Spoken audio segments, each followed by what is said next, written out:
Welcome to another quiet journey through the past. Tonight, allow yourself to drift. Drift not towards sleep just yet, but into the ancient city of Rome. Let your breathing slow. The world around you may be fast, loud, bright, but here, there, is only the low murmur of memory. Here, history unfolds at the pace of a heartbeat, measured, quiet, and calm. Tonight's journey will take us not to battlefields, nor to palaces, at least not at first. We begin not with emperors or triumphs, but with something far more ordinary, a place that promised cleanliness, leisure, and perhaps even peace. But beneath the surface, like so much in Rome, it was far more complicated. You're about to step into the Roman bathhouse, not as a tourist, not as a visitor, but as a tired Roman citizen, dusty from the streets, aching from the day's labors, walking toward the promise of warmth and community. Picture it again. The late afternoon in Rome. The city hasn't quite begun to cool, but the light has started to soften. Long shadows stretch across the worn flagstones, and the murmur of daily life has mellowed to something slower, more languid. You are tired. Your feet ache from walking the uneven roads of the city, roads laid in great slabs, pocked and worn with centuries of use. The scent of smoke from nearby cookshops and hearth fires still hangs faintly in the summer air. Dust clings to the hem of your tunic. Your shoulders are sore, but you are heading toward relief. Or at least, what the Romans believed to be relief. You are going to the thermae, the public baths. They are not just buildings, they are experiences. Colossal, humming with energy, echoing with laughter, grumbles, splashing water, and the ever-present chorus of Roman life. There are many bathhouses in the city, ranging from small and humble to vast and ornate. Some attached to temples, others nestled between apartment blocks. But the grand ones, like the baths of Caracalla or Diocletian, are entire complexes, sprawling across acres, complete with gardens, libraries, shops, gymnasiums, and marble courtyards. Imagine walking toward one of these great structures, columns towering above you, their capitals etched with acanthus leaves, wide marble steps worn smooth from thousands of bare feet. And around you, the ever-present hum of people, familiar and anonymous. You step inside. The air shifts immediately. It's warmer inside and moist. Even the stone walls seem to breathe with trapped heat. Light filters in through small windows, casting long beams across painted ceilings and mosaics. You are in the apoditerium, the changing room, and here the process of transformation begins. This room is not quiet. There are no doors, no stalls, no concept of modesty in the modern sense. People are already undressing, tunic lifted, sandals untied, rings placed in small niches carved into the walls. You find a bench and slowly begin to do the same. Perhaps you hesitate for a moment. Exposing oneself never feels entirely natural, even here. But in Rome, you must adapt. The bathhouse does not wait. If you are wealthy, a slave may accompany you, folding your garments neatly, placing them where they might be safe. But theft is not uncommon. Graffiti scrawled on bathhouse walls warns of stolen towels and missing rings. One even pleads, "May whoever stole my cloak be cursed by Neptune himself." The room smells faintly of sweat, drying linen, and oil. The scent of humanity condensed in warm stone. As you strip down, your body becomes one among many, young and old, fat and lean, scarred and smooth. No one looks directly, and yet everyone is watching. Not rudely, but observantly. The bathhouse is both private and deeply public, a theatre of the body in all its honest, unadorned form. Before warmth comes more heat. You step outside into the palestran, open courtyard flanked by colonnades. It is here that Romans exercise before bathing. You feel the sun on your shoulders. The sound of grunting and thudding fills the space. Two men grapple on the sand, locked in a slow, measured wrestle. Others hurl the discosa spinning blur of bronze. Some stretch with deliberate slowness, practicing forms. You smell oil, leather, and beneath it all, the dry scent of dust being kicked up in soft clouds. You might join in, or simply pass through. Either way, your pores open, and the warmth of movement prepares you for what comes next. You return inside, where the air grows still again, more humid, more fragrant with steam and labor. Now you enter the tepidarium. This is the first warm room, a gentle introduction to the heat. The floors are heated from below. The walls radiate warmth, not scalding, just enveloping. Here, you sit or recline on stone benches. You feel the warmth seep into your skin, loosening tension in your muscles. There is quiet conversation, the occasional splash, the sound of dripping water echoing from high above. Domed ceilings carry the sound upward. Tiny windows soften the light into a golden haze. Some men lie back and simply breathe. Others pour water over their shoulders with large ladles. You begin to relax. But this is only a pause. The real trial lies ahead. You pass through a small doorway, and suddenly the warmth becomes heat. You've entered the caldarium, the hottest chamber in the baths. You're hit by a wave of moist air, thick and almost solid. It clings to your skin, soaks your hair instantly. The ceiling is low here, designed to trap steam.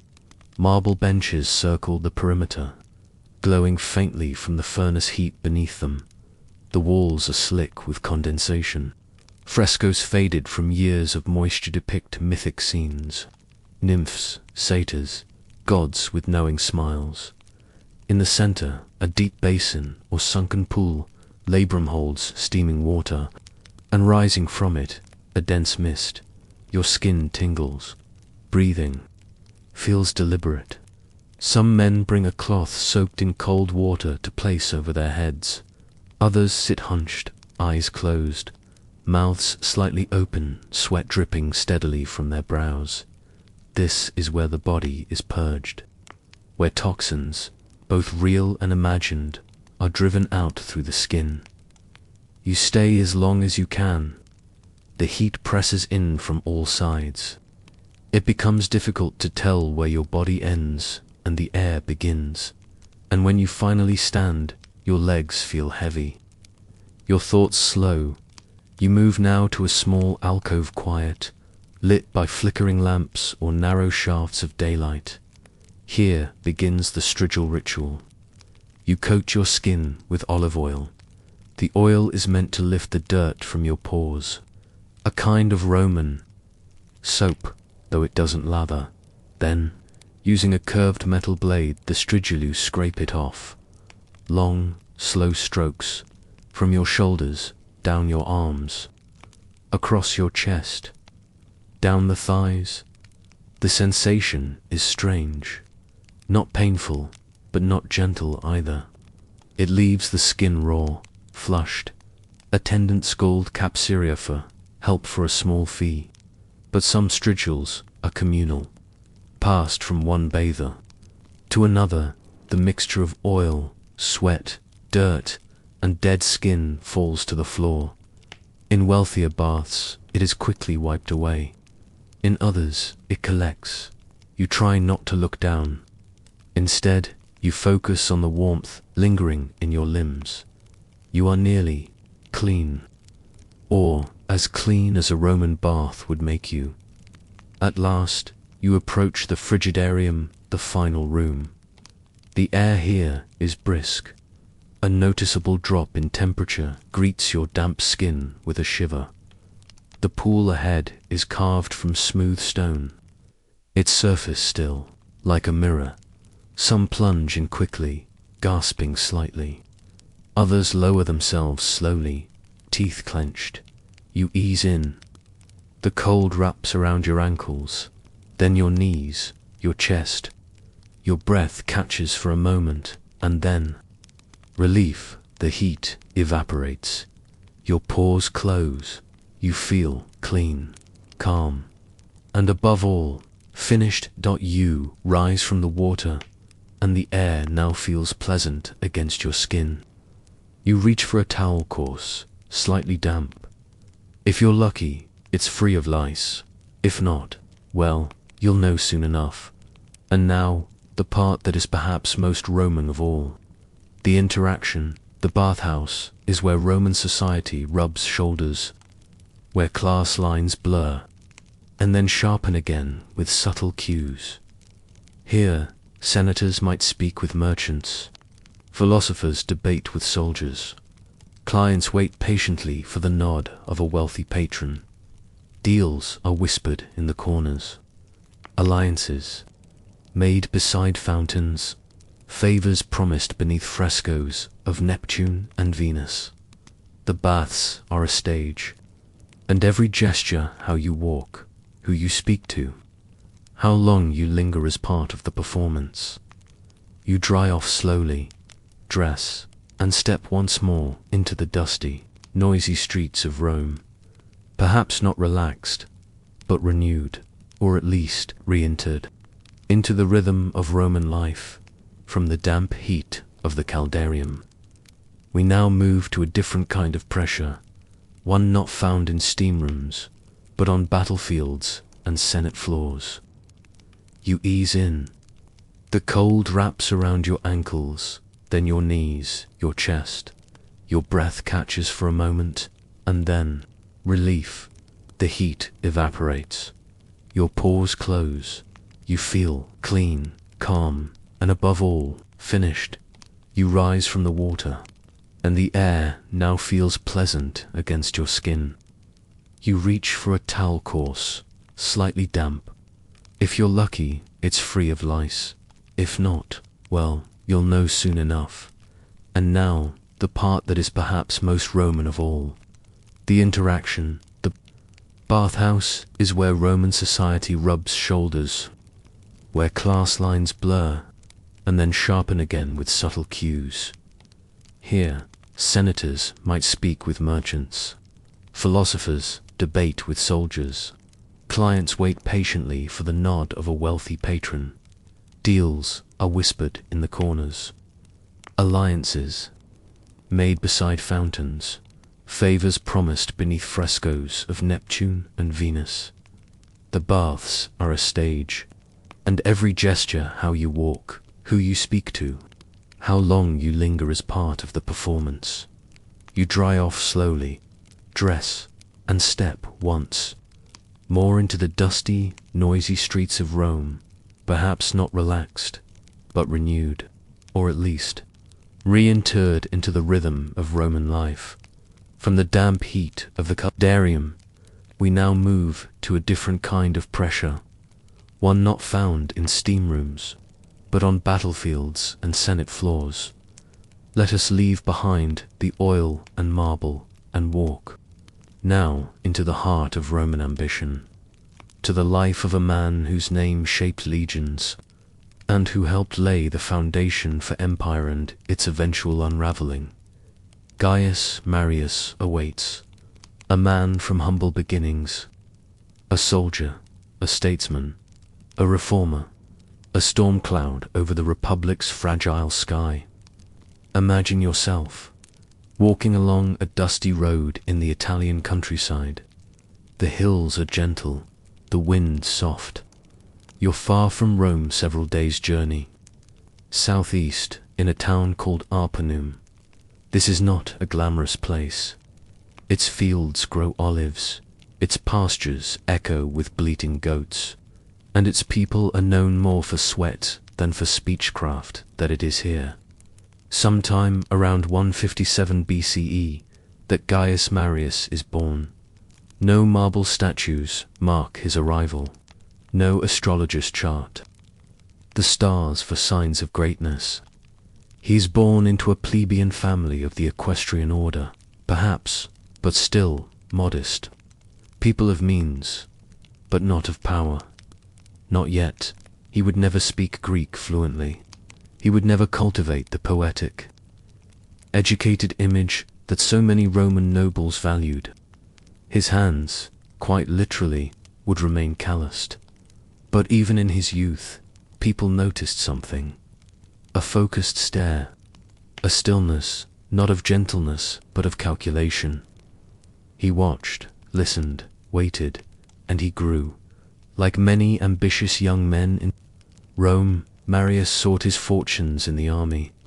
He did not come from a long line of generals. He had no famous name to open doors. But what he had was grit. And in the legions, grit could take you far. He likely served under Scipio Aemilianus, the man who had destroyed Carthage, and it was during the siege of Numantia in Spain that Marius caught the general's eye. Scipio, it said, admired his discipline, his ability to endure hardship without complaint, and perhaps more importantly, his silence. Marius was not loud, he was not flamboyant, but he was efficient. He rose through the ranks not with the ease of a nobleman, but with the steady persistence of one who knows he has no safety net. There's an old Roman saying, "He who has nothing to lose fears nothing," and Marius had very little to lose. Eventually, he returned to Romnat as a hero, but as a man with momentum. He married into the Julian old patrician family, securing his connection to the upper class. His wife Julia would later become the aunt of a boy named Gaius Julius Caesar. But that, for now, is just a footnote, a name not yet whispered on the wind. Marius began climbing the political ladder, the cursus honorum, a rigid hierarchy of offices that all Roman politicians were expected to follow. He served as tribune of the plebs, then praetor, then governor. In Spain, and with each post, he gained more money, more men, and more reputation. But what set Marius apart wasn't just his ambition, it was his understanding of the people. He spoke plainly, he mocked the pomp of the elite. He presented himself as the novus homoth, the new man, a term both derisive and hopeful. He had no famous ancestors, but he intended to become one. In 112 BCE, a war broke out in Numidia, in North Africa. A prince named Jugurtha was causing trouble manipulating Roman officials, bribing senators, and avoiding capture. The Roman Senate sent armies, and they failed again and again. Corruption, incompetence, indecision. Marius had had enough. He served under the consul Metellus, but quickly grew frustrated. Metellus was slow, methodical - aristocratic, and Marius wanted action. So he returned to Rome and ran for consul, the highest office in the Republic. It was a bold move. He was a novus homo. Only a handful of such men had ever been elected consul, but Marius had built something powerful. The people loved him. He spoke to them, not at them. He wore plain clothes. He reminded them that he had bled, sweated, and marched just like they had. He won, and once he held the consulship, he took command of the war in Numidia from his former superior. It was a calculated humiliation and a signal. Marius would not be anyone's subordinate again. He defeated Jugurtha in time, though not alone. He was helped by a young officer under his command, Lucius Cornelius Sulla, another name that would echo in Roman history. But that story is still forming in the background. Marius returned to Rome not just as a victor, but as a reformer. The Roman army, until then, had been composed mainly of landowning citizens. You had to own property to serve. But times had changed. Land was concentrated in fewer hands. The poor had little or nothing. And yet the Republic still demanded men for its endless wars. Marius saw the problem and offered a solution. He opened the legions to the capite, censi the head count, the poorest citizens, men with no property, no future, no place in the old order. Under Marius, they were given arms, armor, and hope. In exchange for loyalty, they received pay, plunder, and the promise of land upon retirement. It was a turning point. Not just militarily, but politically. For the first time, soldiers no longer served Rome. They served the man who paid them.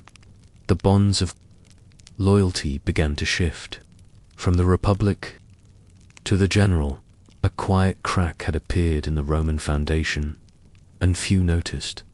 Just as Marius began to reshape the army, a new danger appeared. From the north across the Alps came great migrating tribes, the Cimbri and the Teutones. They weren't invading, not exactly.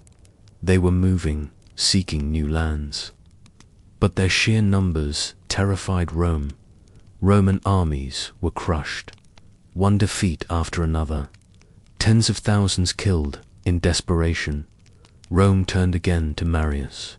He was elected consul again, and again, and again. He held the consulship 7 times, an unprecedented number in a republic that by tradition allowed only 1 consulship per man. But the people did not care. They wanted safety. And Marius delivered. He trained the legions tirelessly. Discipline, drilling, unity. He defeated the Teutones at Aquae Sextiae in 102 BCE. He crushed the Cimbri at Vercellae in 101. He was hailed as the 3rd founder of Rome. A hero, a legend, and yet legends grow heavy with time. With the Cimbri defeated and Marius at the peak of power, Rome might have rested, but ambition rarely sleeps. That young officer Sulla, who had served under Marius in Numidia, was rising fast. Where Marius was coarse, Sulla was refined. Where Marius wore plain tunics, Sulla wore fine togas. They were opposites, and soon rivals. When war broke out with Mithridates, king of Pontus, both men sought command. Marius, older now, tried to claim it by political means. But Sulla had the loyalty of his legions, and in a shocking moment, he did something no Roman had done before. He marched on Rome with his army. The unthinkable had become real. Roman soldiers on Roman streets. Marius fled, then returned, briefly, in a bloody purge. And then, finally, he died old, exhausted, and filled with bitterness. His legacy, complicated. What do we make of Gaius Marius? He was a reformer who gave Rome a professional army, a populist who gave voice to the voiceless, a general who saved the Republic from barbarian invasions, but also a man whose changes weakened the Republic's foundations, who encouraged personal loyalty in soldiers, who allowed ambition to override law. He rose from nothing, and in doing so made others believe they could do the same. He opened doors and unleashed forces that could not be unmade. Without Marius, there would be no Caesar. Without Marius, the Republic might have endured longer, but without Marius, it might also have fallen sooner. And so, we leave Marius's armor set aside, his legacy still echoing through time. The sound of marching feet fades now, replaced by whispers. whispers in dark underground chambers, the flicker of torchlight on carved stone, symbols whose meanings are lost. Let us descend now into the mystery of the Mithraic temples, a cult of shadows and silence. In the darkness below Roman cities, under taverns, near barracks, and beneath busy marketplaces, men gathered in secret. They knelt by torchlight, they whispered ancient words, and above them the world turned unaware. Imagine yourself stepping off a narrow Roman street. The sun above has long begun its descent, casting long shadows across the stone walls. The clatter of wagon wheels fades as you follow a hooded figure into a dim stone passage. You descend slowly, step by step. Into the earth the temperature cools. The smell changes from city dust to damp limestone and candle wax. It is quiet here. The noise of the Roman world is muffled, distant. You are entering a Mithraeum sacred space, hidden in plain sight. You step into a low, cave-like chamber. The ceiling arches just above your head. Along both sides of the room, stone benches rise like theatre seats. But there is no performance hieronymly ritual at the far end of the space. A carving, a relief, lit softly by oil lamps. A young man, in a flowing cape, slaying a bull. This is myth. And this secret rite is one of the most enduring mysteries of the Roman world, Mithras, or Mithra. The name itself is old, very old. It echoes from far away, in lands east of the Tigris. Persia, where the god once presided over, contracts and loyalty. But by the time he arrived in Rome, Mithras had changed. Here, he was no longer the guardian of oaths. He had become something stranger and more symbolic. He is most often shown at the moment of action kneeling upon the back of a bull, pulling its head upward, plunging a dagger into its throat. All around, animals attend. A dog lapping the blood, a scorpion stinging the bull's genitals, a raven perched above, a serpent winding below. The image is vivid but silent. No explanation accompanies it. No surviving scripture. Only this scene, repeated again and again in temples from Britain to Syria. Why the bull? Why the animals? Why this moment? We do not know, not truly, and perhaps that is the point. The cult of Mithras left behind no written doctrine, no book, no official teachings. Its followers, mostly soldiers, merchants, and imperial officials, kept their rites secret. What we know comes not from their words, but from what they left behind. Carvings, statues, fragments, and the layout of their sanctuaries. Each Mithraeum was shaped like a cavetha, built underground or designed to feel that way. Dark, enclosed, intimate. They symbolized the cosmic cave, the womb of the universe, or perhaps the journey of the soul. The room was narrow and elongated, with an altar at the far end. 2 raised benches ran along the sides, where initiates reclined. Much like at a Roman banquet, meals were shared. Here, not feasts of indulgence, but sacred, symbolic meals, bread, wine, meat perhaps, and silence. The lighting was dim. Oil lamps placed in niches, their flames flickering against painted walls. Everything was deliberate, and everything was secret. Mithricism was not for everyone. It was exclusive only men, and even among men, not all could enter to become a follower. Of Mithras one had to undergo initiation, and not just once. There were 7 grades, 7 steps on a mystical ladder. Each rank had a name, each name a symbol, each symbol a mystery. Corax the raven, the first step, the messenger, the observer. The initiate began in shadow, serving the others. Nymphos, the bride, an odd name for a soldier's cult, but perhaps symbolic of the soul's union with the divine. A phase of commitment and humility. Miles the soldier, the militant stage. Discipline, strength, and loyalty tested. Perhaps this is where most soldiers found familiarity. Leo, the lion associated with fire and purification, it is said, initiates. In this grade, performed symbolic ablutions. Perses the Persian, a nod to the cult's distant roots. This grade may have represented mystical insight or foreign wisdom. Heliodrom used the sunrunner, the bringer of light. The soul in flight. At this level, the initiate embodied the journey of the sun across the sky. Potter, the father, the final stage, authority, wisdom, and guidance. The leader of the temple, wearing the Phrygian cap and starry cloak. But what these titles meant in practice, how one advanced, what rites were performed, these remain hidden. Only fragments remain. Carvings of men wearing masks.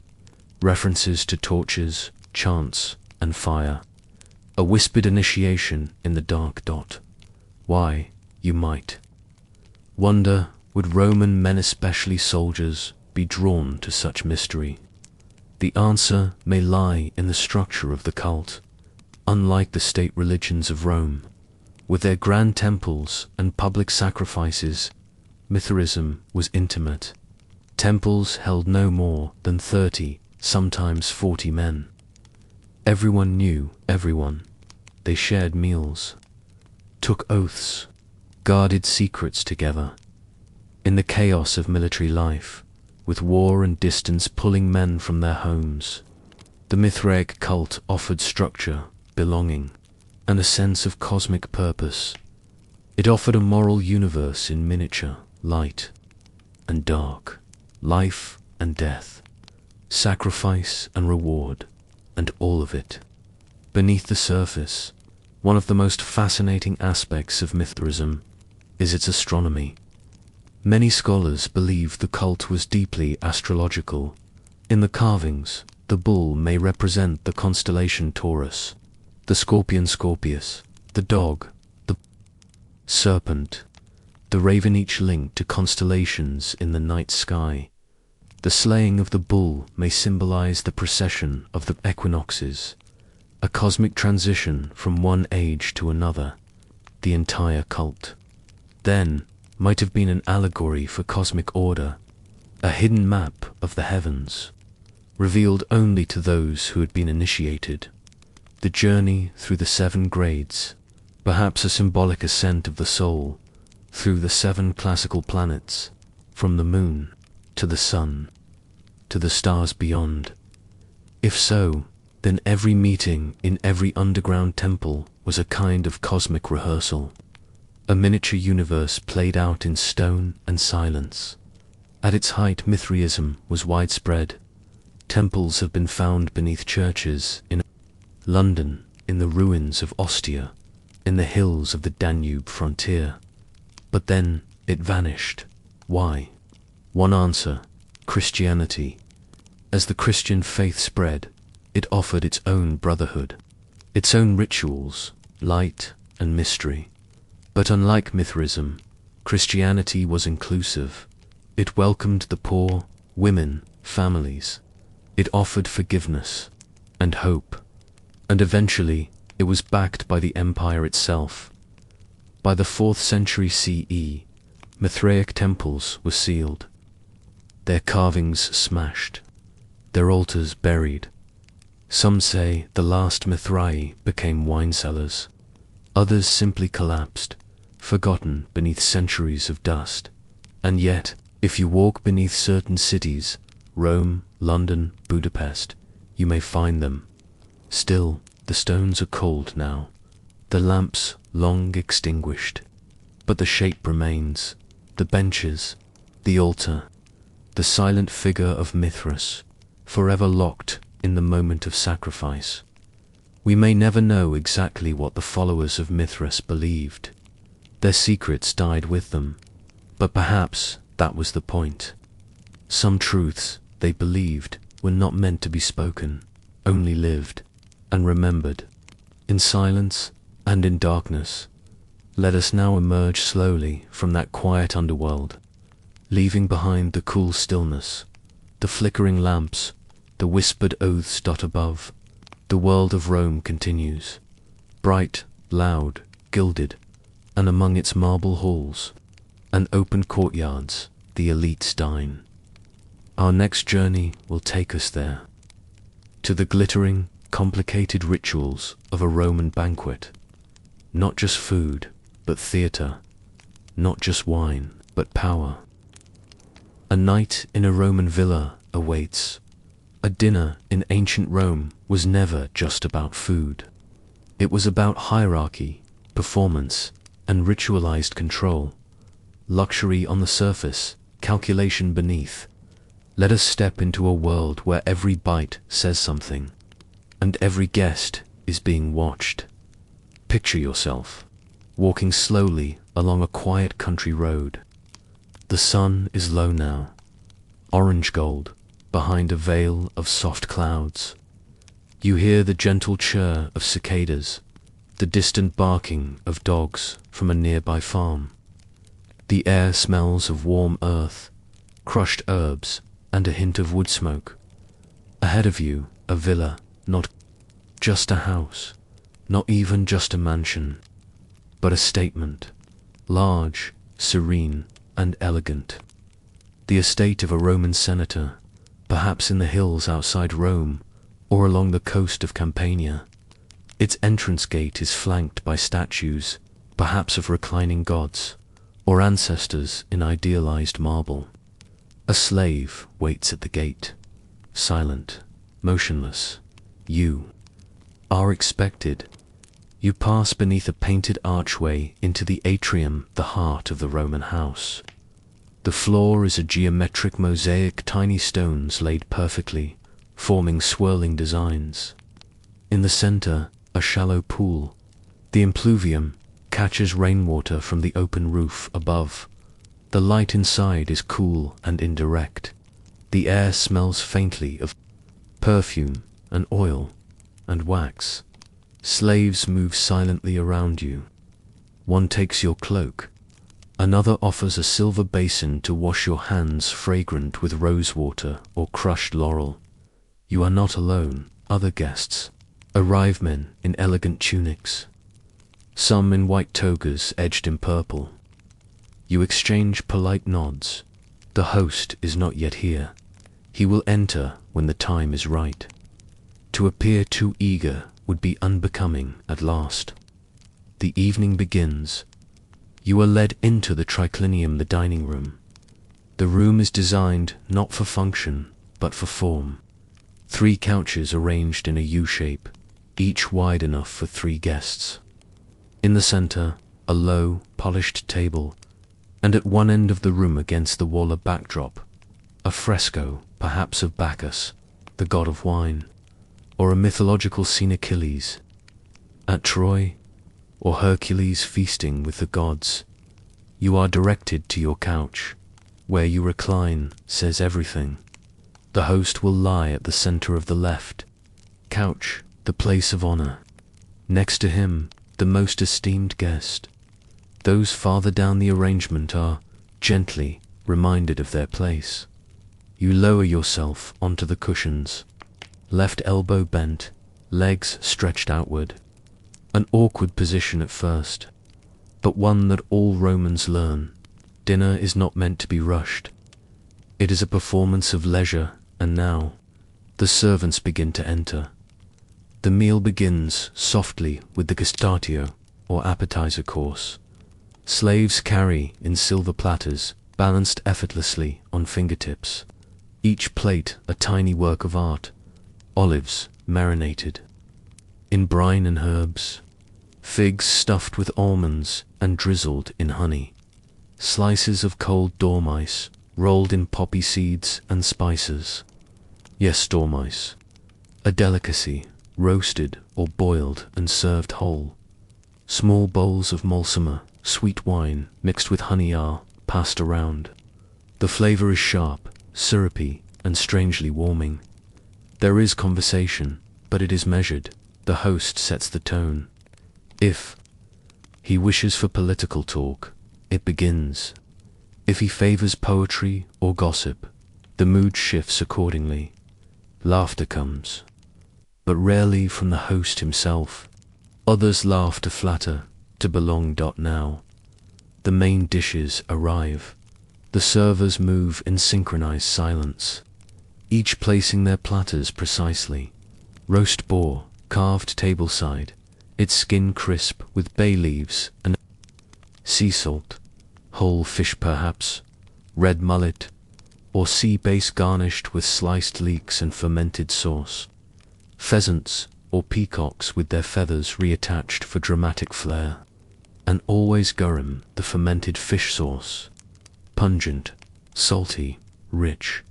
A Roman staple, bread is offered flat, warm, soft, sometimes sprinkled with cheese or flavored with fennel. Vegetables, rarely the star of the show, appear, pickled or sautéed.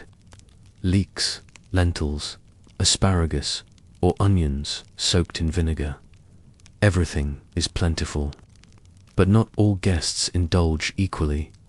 To eat too much is vulgar, to eat too little is rude, and through it all entertainers may perform, a flautist playing soft notes. In the background, a recitation of Virgil or Homer, a dancer, silent and serpentine, moving like smoke between couches. The night flows like wine, and yet beneath the food and the music there is tension. The Roman dinner party is not a carefree gathering, it is an arena of influence. To be invited is a sign of favor. To be seated close to the host is a public ranking. To speak to boldly risks offense. To speak to little invites forgetfulness. You hear conversations blooming around you. One guest discusses a new villa he is building on the coast. Another drops a subtle reference to a debt the host helped him resolve. No one begs, no one threatens, but favors are being exchanged with every bite. The host watches. He smiles. He notes who flatters and who challenges. And sometimes there are games. Not dice, those are for taverns and barracks, but word games, riddles, historical trivia, a test of wit, and through it all, the wine flows in Rome. To drink undiluted wine is considered barbaric, so the wine is mixed carefully with water. Ratios vary depending on the mood, 1 part wine to 3 parts water, or 2 to 1 for a stronger cup. A slave called the minister, Babendi the master of drinking, controls the mixing. He serves each guest according to the host's instructions. The host may stay nearly sober. He may wish to observe. Others grow flushed. Tongues loosen. Secrets drift like smoke across the table. But drunkenness is dangerous. A single misstepper, crude joke, a boast too bold, could cost you a patron, a friendship, a future appointment. So you drink slowly, and you watch. The final course is not heavy. Dates stuffed with nuts, pastries drizzled in honey, cheeses from the countryside, some soft, some sharp with age. A final cup of wine, a toast. And then the meal is over. Not with ceremony, not with a speech, just a gentle tapering off. Some guests leave early, citing fatigue. Others linger, speaking in hushed tones under the fading lamp. You rise. A slave brings your sandals. Another wraps your cloak across your shoulders. And as you step out into the cool night air, the stars overhead feel sharp and distant. The villa behind you is quiet, but full of echoes. You do not feel full. You feel measured, weighed. Every smile you gave, every word you spoke was part of the game, a game that never ends.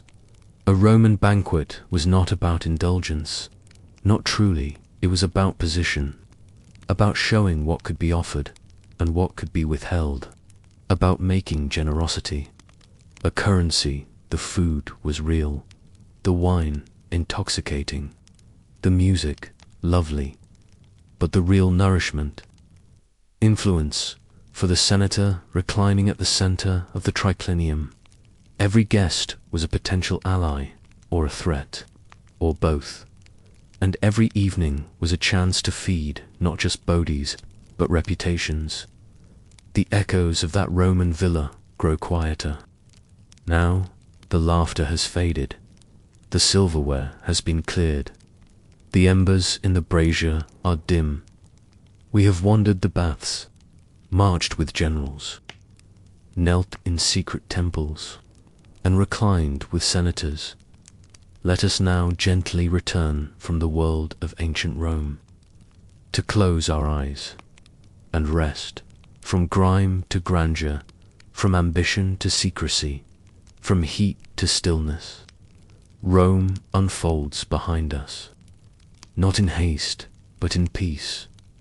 Imagine yourself again, no longer in marble halls or darkened temples, not among generals or senators, but simply outside. The night is cool now. You are far from the forum, far from the noise of chariots and crowds. The stars above are the same ones they saw over 2,000 years ago, and yet so much has changed. You feel the soft weight of sleep approaching, not suddenly, but like a curtain drifting across an open window. The rhythm of Roman life, you now know, was never truly peaceful. The baths were not entirely clean. The banquets were not entirely friendly. The gods like Mithras did not always answer, and yet there is something deeply human in it all.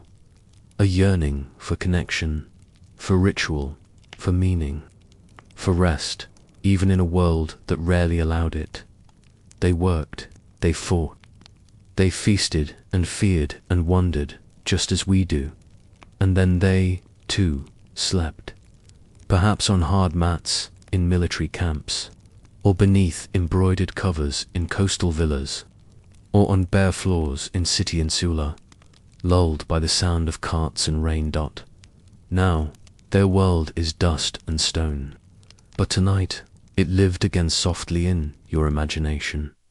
You do not need to remember every name, every law, every custom. Let them fade gently. Let the past recede like a tide returning to sea, leaving behind only the soft, polished stones of memory. And as your breathing deepens and your thoughts slow, know that you are safe, far from lice-ridden towels, far from political rivalries, far from the heat of the caldarium or the weight of the consul's toga. Here, now, there is nothing more you must do. No one to impress, no hidden codes to understand, no rituals to observe. Just this breath, and the next. History will wait. Rome will wait.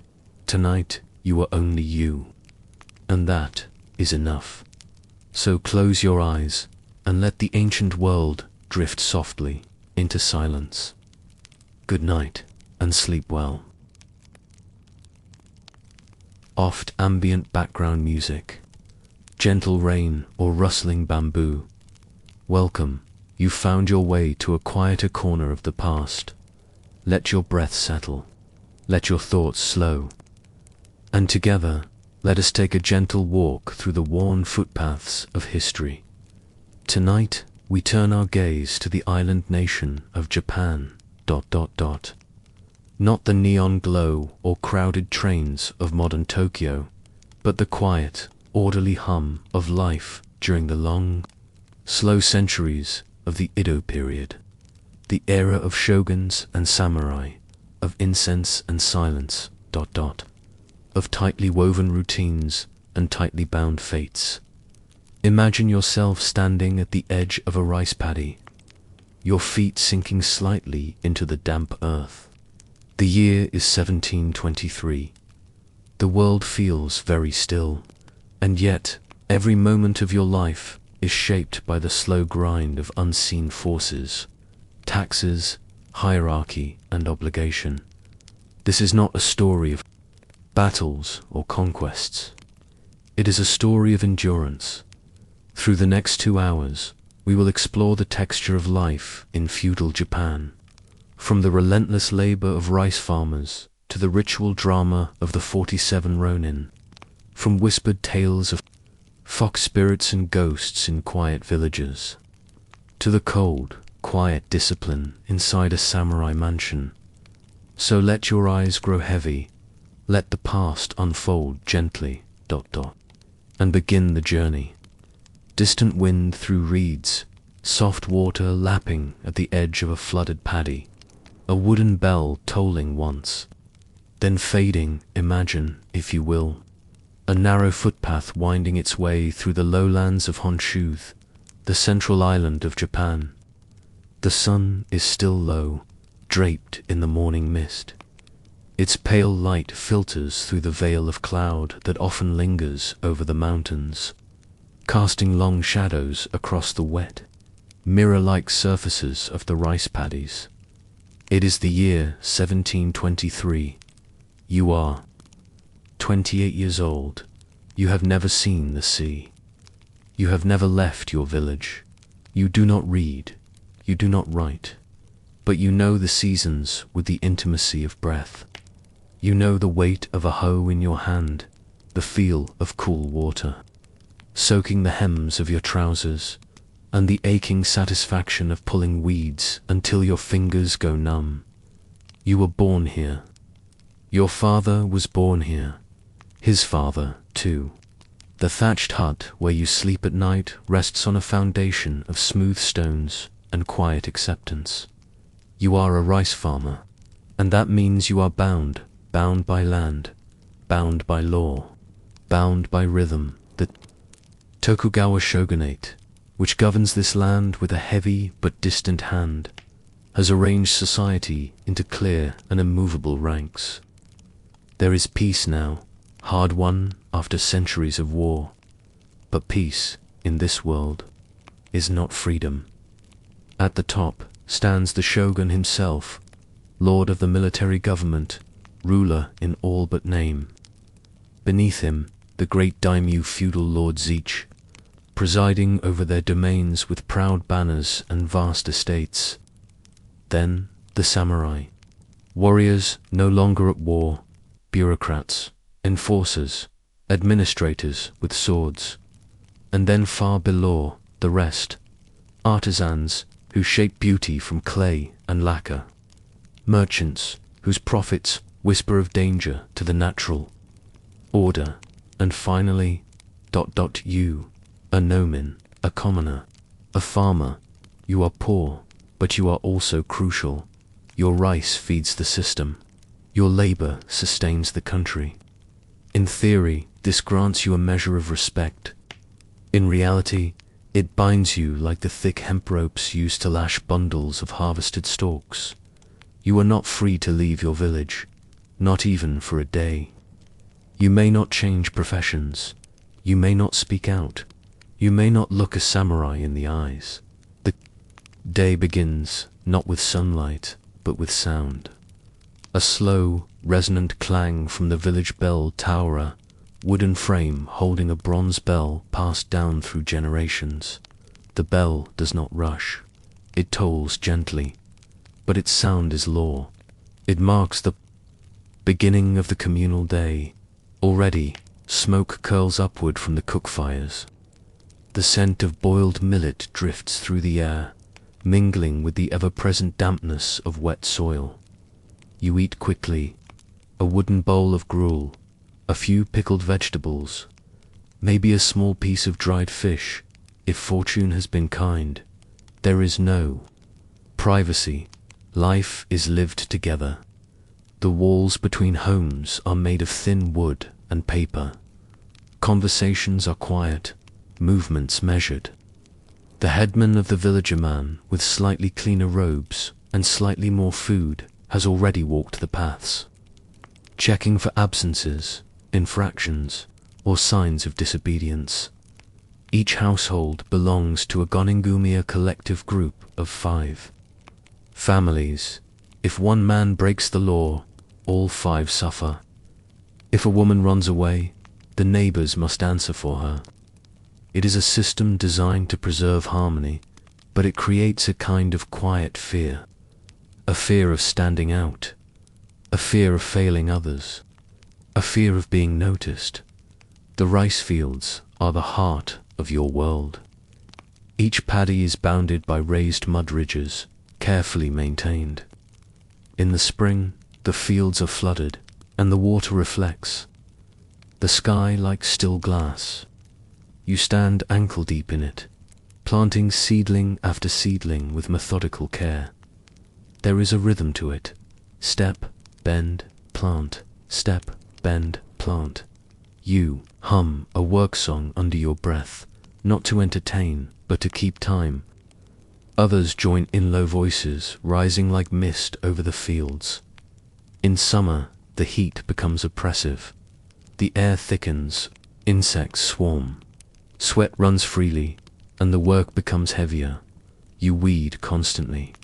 One weed can ruin a row. One lazy afternoon can mean a hungry winter. And there are so many enemies to the crop floods. Drought, mold, insects, and above all, time. The harvest is autumn's anxious reward. You cut the rice stalks with short sickles, bind them in bundles, and hang them on wooden frames to dry in the sun. The air smells sweet, then like straw and earth and a faint, comforting decay. But the joy is brief. The taxmen are coming. Soon after the harvest, the local officials arrive. They wear fine robes and carry ledgers bound in silk. Their sandals are clean. Their eyes are sharp. They do not speak much. Each field is measured, each bundle weighed, each household's quota calculated down to the grain. The rice is taken away, not all of it, but most. Some is stored for the daimyo. Some is sent to market. Some travels all the way to Edo, where it supports the shogun's vast bureaucracy. You are left with the leavings. Enough to feed your family if the weather is kind and your children are not too hungry. Rice is currency. But you have no wealth. You cannot eat money. The laws are many, and they are enforced with quiet certainty. You must bow when a samurai passes. You must not wear silk. You must not own a sword. You must never, ever speak out. Once a year, a government inspector may arrive quiet, watchful, listening for signs of dissent. The headman prepares a report in advance. There have been no problems, he says, no complaints, no disloyal words. Of course not. Complaints are dangerous. You dream sometimes, at night, of walking beyond the hills, of seeing the city, of buying something for no reason at all. But dreams are for the foolish, and the foolish do not last long. Religion is both present and invisible. Each home has a small shrine, faded wooden tablets for the ancestors, incense offered each morning. The village temple is quiet, its bells rarely rung. Once a year there is a festival. Paper lanterns are lit. There is dancing and music, and a feeling fleeting of joy. But more often, life is plain. The clothes are rough-woven, patched again and again. Meals are simple: barley, millet, sometimes yam. A daikon radish in winter is a treasure. A cup of sake is luxury. There are moments of softness, though. You watch your children splash in the irrigation channels. You feel the sun on your shoulders in the late afternoon. You rest your back against a tree and hear the wind rustle the rice, and for a moment everything is still. There are no doctors here. When sickness comes, it is met with prayers, herbs, and resignation. The old woman at the edge of the village knows many remedies: boiled bark, powdered roots, fermented pastes, but even she admits that some illnesses are beyond her: a fever that lingers, a cough that deepens, a child who will not wake. There are funerals, quiet ones. The body is wrapped, burned, the ashes scattered, and life continues because it must. There is no margin for grief, only the endless work of living. Despite it all, there is dignity in the rhythm. Your fields are neat, your hands are calloused. You know the land like your own breath. You do not write your name, but you know what each cloud means. You cannot read a map, but you know every bend in the river. Your life is bound, but not meaningless. You bow to the seasons, you bow to your ancestors, and you bow to the quiet endurance that carries you from one harvest to the next. You are invisible in history books, but without you there is no country. Long quiet pause, perhaps the soft sound of wind through bamboo, and now, as the harvest is gathered, and the long winter begins to settle over the quiet hillsides, ... let us leave the fields behind. Let us step into a very different world, ... a world of warriors and scrolls, of law and vengeance, of honor that whispers even after death. The soft sound of wind through pine trees, a distant temple bell, faint flakes of snow drifting silently in your mind. Let us now shift our gaze from the quiet valleys of the rice-growing peasantry to a different kind of silence, ... not the silence of exhaustion or obedience, ... but a heavier, colder silence. The silence of waiting, the silence of restraint, the silence of vengeance, ... delayed. This is the story of the 47 Ronin, a tale often told with fireworks and drama, ... But tonight, we will take a quieter path. We will walk slowly, with soft footsteps, through the long corridors of their lives. Let us begin, not with the swords, but with the ink. The Edo period in Japan was an era of paradox. It was a time of warriors, yet there were no wars. A time of strict honor, yet also of strict bureaucracy. A time when a man might carry 2 swords at his side, but spend his days writing reports. The Tokugawa shogunate, which ruled from Edo modern-day Tokyo, had spent decades constructing a society of order. Every domain, every family, every temple was catalogued and watched. Laws were many, punishments were exact. Harmony, or the appearance of it, was everything. In this world, reputation was a kind of currency. Honor was not only a personal matter, was a legal one. It could be measured, recorded, and taken away, and so it was. For one man named Asano Nagano, Asano was a daimyo, a young lord of modest domain. He ruled over Akamatsu, a coastal territory. In the west, in 1701, he was summoned to Edo Castle to perform ceremonial duties and honor, and a burden. He was tasked with hosting envoys from the imperial court in Kyoto. This was a delicate matter, involving precise rituals, gestures, and gifts. To help him, he was assigned a high-ranking court official, a master of protocol, a man named Kira Yoshinaka. Now, Kira had served in this role before. He was well versed in the expectations of etiquette, the presentation of gifts, and some whispered well versed in receiving bribes. Asano, by contrast, was young, proud, and perhaps a bit rigid. He reportedly offered Kira a gift that was deemed insufficient an insult to a man who trafficked in subtle slights and social nuance. Tensions grew. Kira insulted Asano repeatedly, in public and in private, until one morning, in the long halls of Edo Castle, Asano could bear it no longer. He drew his sword against all laws, against all sensen, slashed at Kira. It was not a fatal blow. Kira survived. But Asano's life, in a sense, ended that day. Drawing a weapon inside Edo Castle was an offense of the highest order. There was no trial, no hearing. By the end of the day, Asano was ordered to commit seppuku ritual suicide. His lands were confiscated. His retainers, over 300 men, were left masterless. They became ronin. The word ronin means wave. Mana, man, adrift.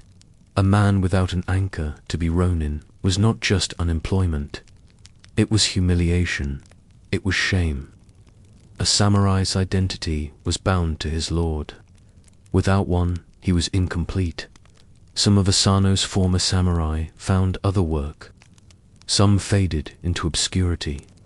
But Jishi Kuranosuke, Asano's chief counselor, had other plans.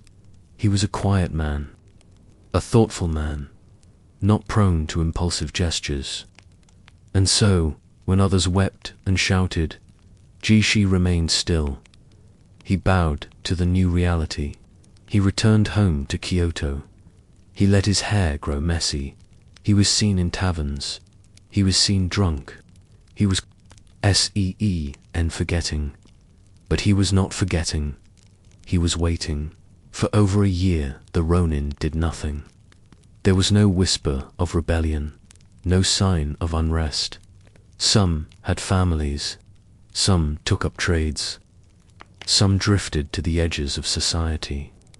They met in secret, at night, in alleyways and back rooms. They practiced swordsmanship in the woods.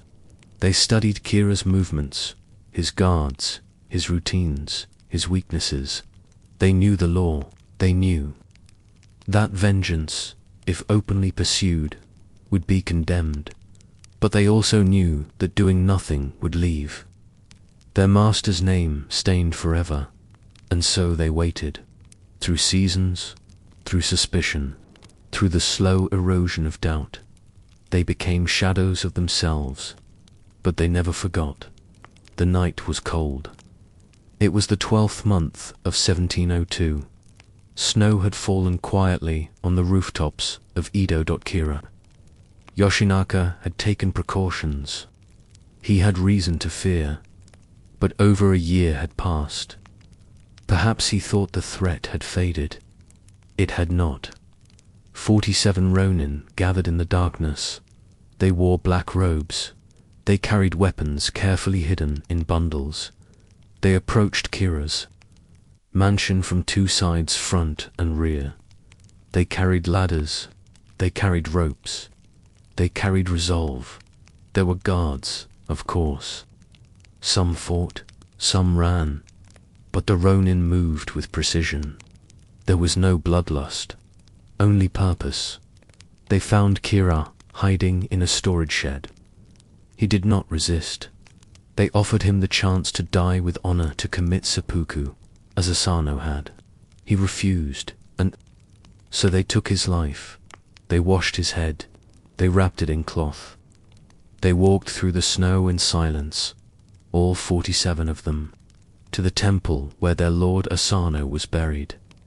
They placed the head upon his grave, and they bowed. Now the ronin had done what they believed was right, but what they had done was illegal. They had plotted in secret. They had taken a life. They had defied the order of peace. And yet the public admired them. Poems were written. Paintings were made. The people whispered not of murder, but of loyalty. The shogunate faced a dilemma. To punish the ronin would be to appear cruel. To pardon them would be to undermine the law. And so, after much deliberation, a middle path was taken. The Ronin were granted an honorable death. Each was ordered to commit seppuku. One by one, they did, with quiet grace, with unwavering calm. Their graves stand to this day in Sengokuji, a small temple in Tokyo. The story of the 47 Ronin is told again and again, in theater, in film, in song. It is seen as the epitome of Bushido, the way of the warrior. But it is not a simple tale. It is a story of obedience, and disobedience, of loyalty and law, of patience and violence. It is a story that lives in the space between right and wrong. A story carried like a whisper through history. The Ronin are gone. The castle halls are silent. The snow has melted. But the silence of that long year, the silence of waiting still echoes, and somewhere, deep in the folds of time, the footsteps of those 47 still march quietly across the snow-covered streets of Edo. Long pause. The sound of a temple bell fading in the distance. Let us leave behind now the cold stone steps of the temple. Let us descend from honor and duty, and walk instead into the flickering world of shadow and belief. Of whispers in the night, of spirits in the forest. Of foxes and ghosts, gentle ambient forest sounds, a stream trickling softly, the faint clack of wind chimes in the distance. Close your eyes for a moment and let your thoughts drift away from the measured stone paths of Edo Castle.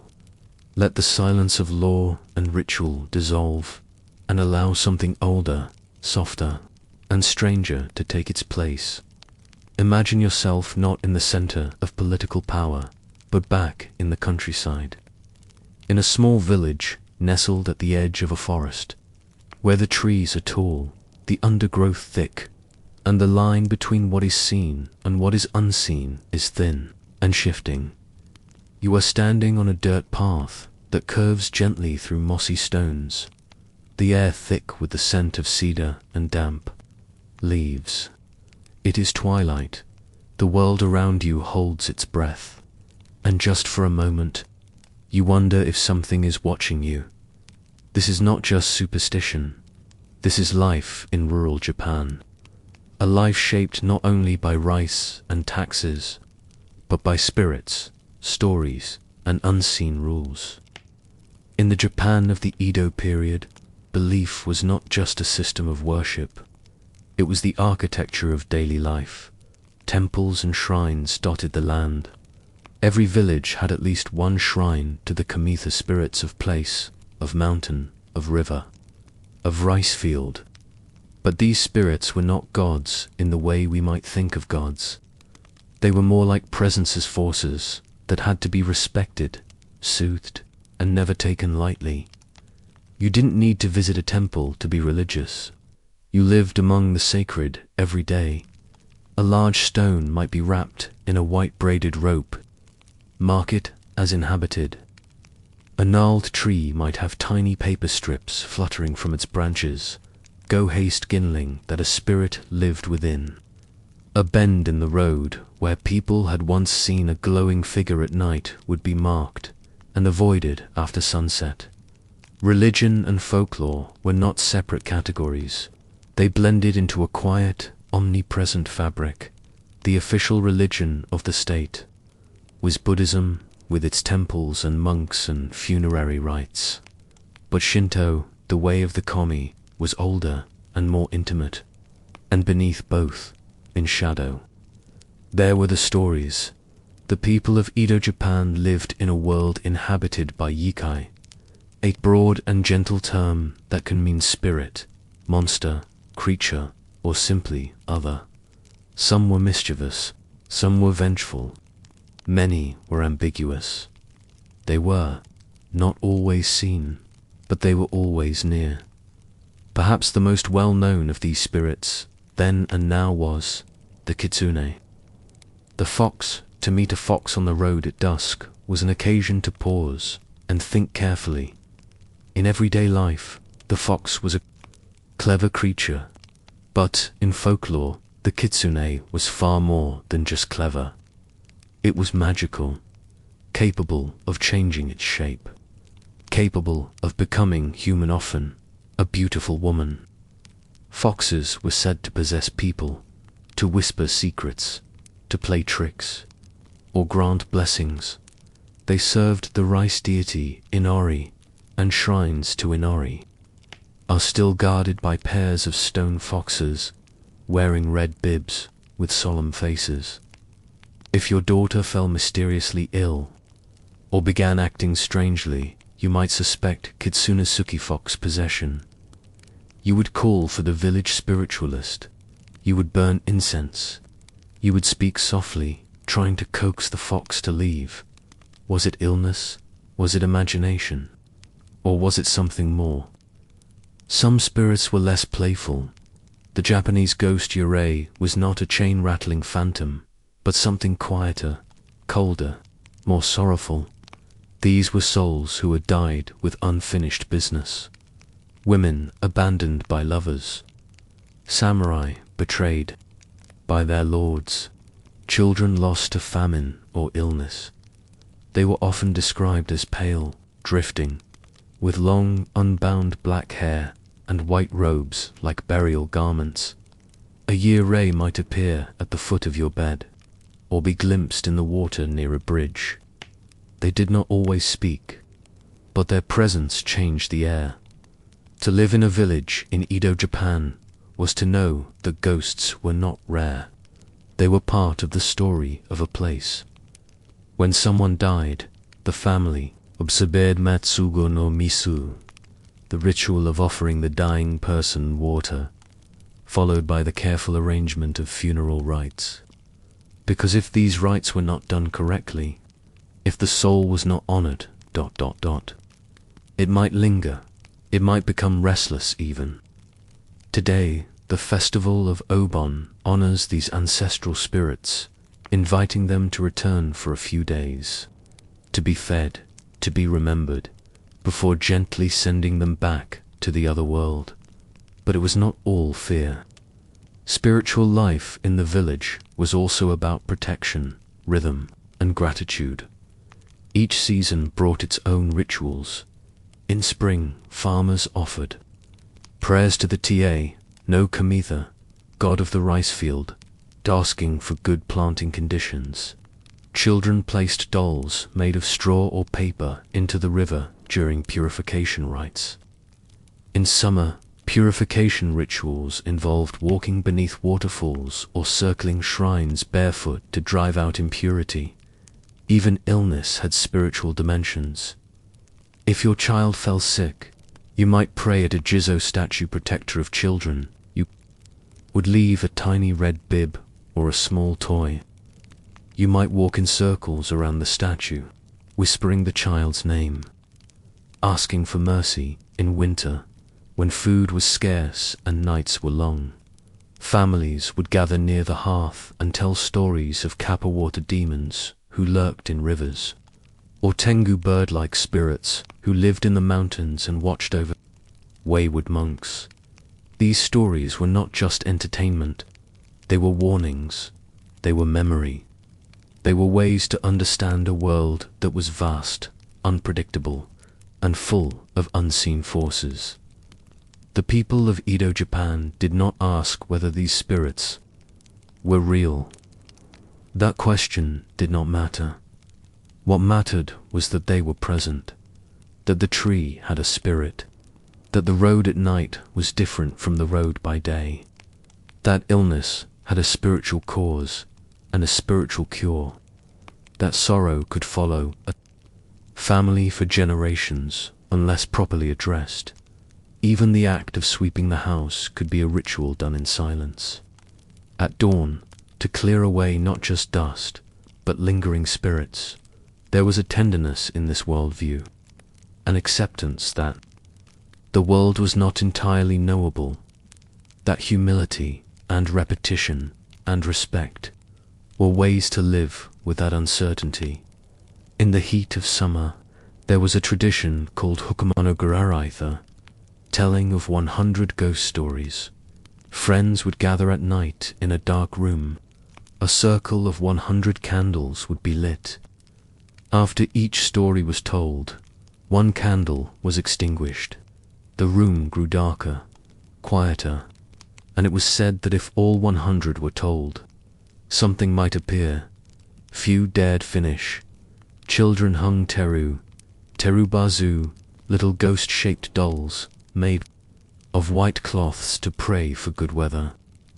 Tiny paper charms were hung over doorways. Salt was sprinkled at thresholds. All quiet signs of protection.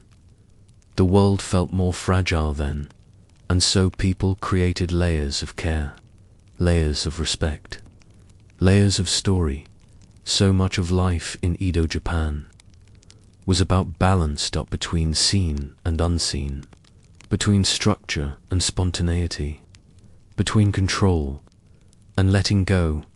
Just as the rice farmer bowed to the tax official, so too did he bow to the mountain, to the fox spirit, to the soul of his dead grandmother.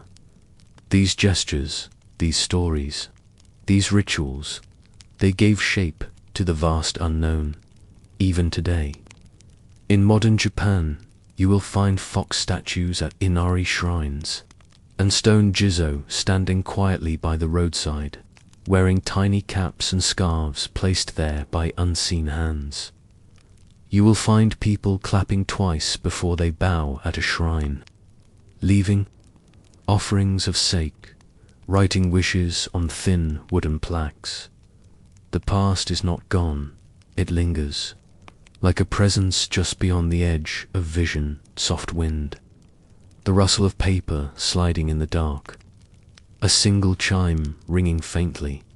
And now, as we leave behind the shadows of the forest and the hush of forgotten rituals, we return to structure, to a world of daily ceremony, to stillness not of fear, but of discipline. Let us walk quietly now through the wide gates of a samurai estate, where silence is not absence, but duty dots the soft, deliberate click of wooden sandals on polished floors, a faint breeze stirring the paper Sheiji doors, distant, slow drumming. Then silence. Let us step now into a world that is neither loud nor chaotic, but instead measured, exacting, and, in its own way, even more suffocating than the life of the fields. Let us enter the private domain of the samurai, not the battlefield hero of legend, not the action of roaring war horses and clashing blades, but the real samurai of the Edo period, a man without war, a man of order, of paperwork, and of waiting. This is not the story of swords in flight, but of time unfolding in stillness. The image we often hold of the samurai is one of constant combat, a warrior dashing across open fields with banners flying, a loyal servant to a master, a bringer of justice. But by the 1700s, those days were long gone. Japan had been at peace for over a century. The great wars had ended with the rise of the Tokugawa shogunate. The land was now quiet. The cities were clean, and the sword had grown ceremonial. A samurai still wore 2 swords, his long katana and the shorter wakizashi, but he did not draw them. He bowed, he patrolled, he wrote reports. He was now as much a civil servant as a warrior. Still, the expectations remained. Still, the discipline endured. Still, the silence held fast. The samurai household was its own world, walled off from the town, entered through tall wooden gates, watched over by guards who rarely needed to act. Inside, long corridors of polished wood stretched between sliding paper doors. Tatami mats covered every room, carefully maintained. Shoshi doors filtered the sunlight, turning it pale and indirect. There was no clutter, no noise, No smell but that of cedar, ink, and the faint trace of incense burned in the family shrine. Each step was deliberate, each corner swept, each doorway bowed through.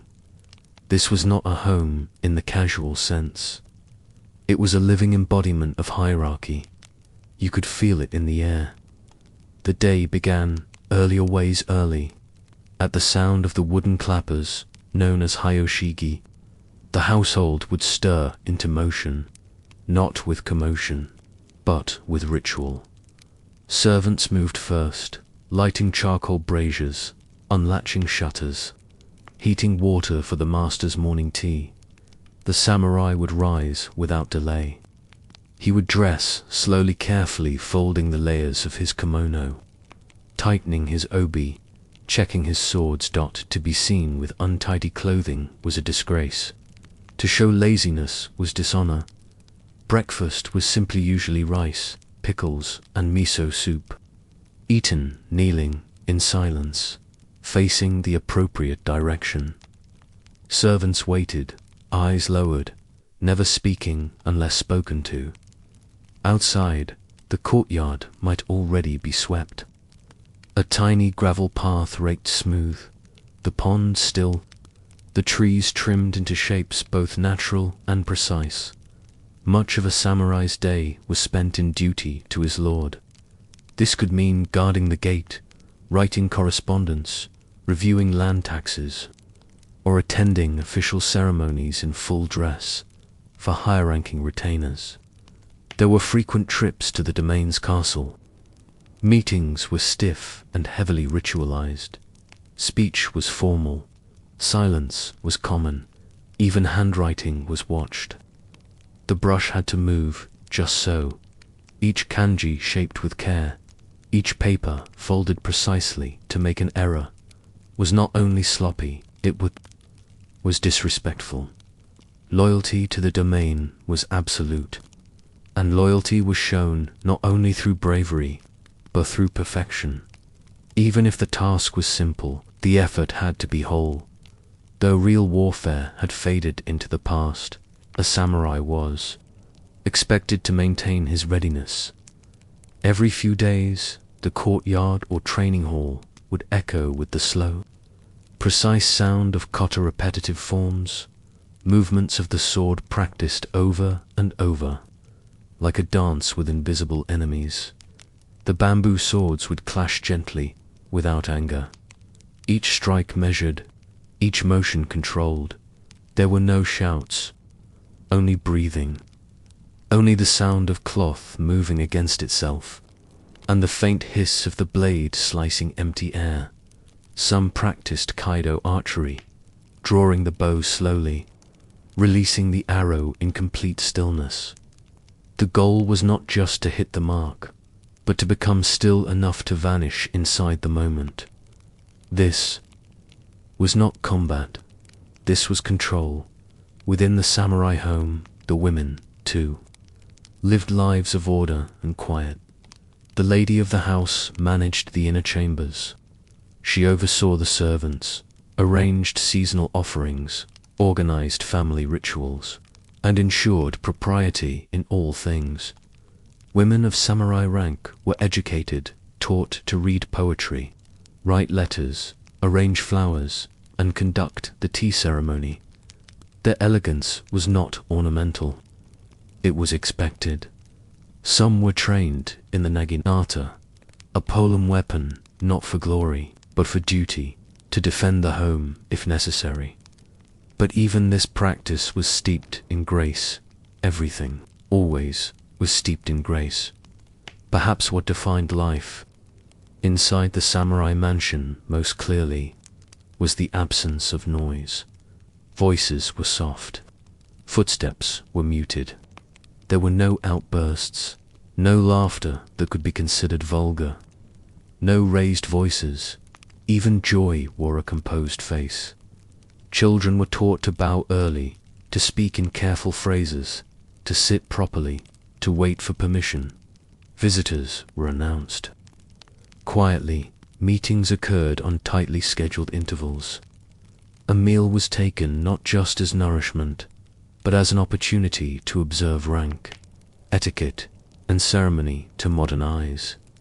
It might seem stifling, but to those who lived it, this quiet was not emptiness. It was order, it was identity.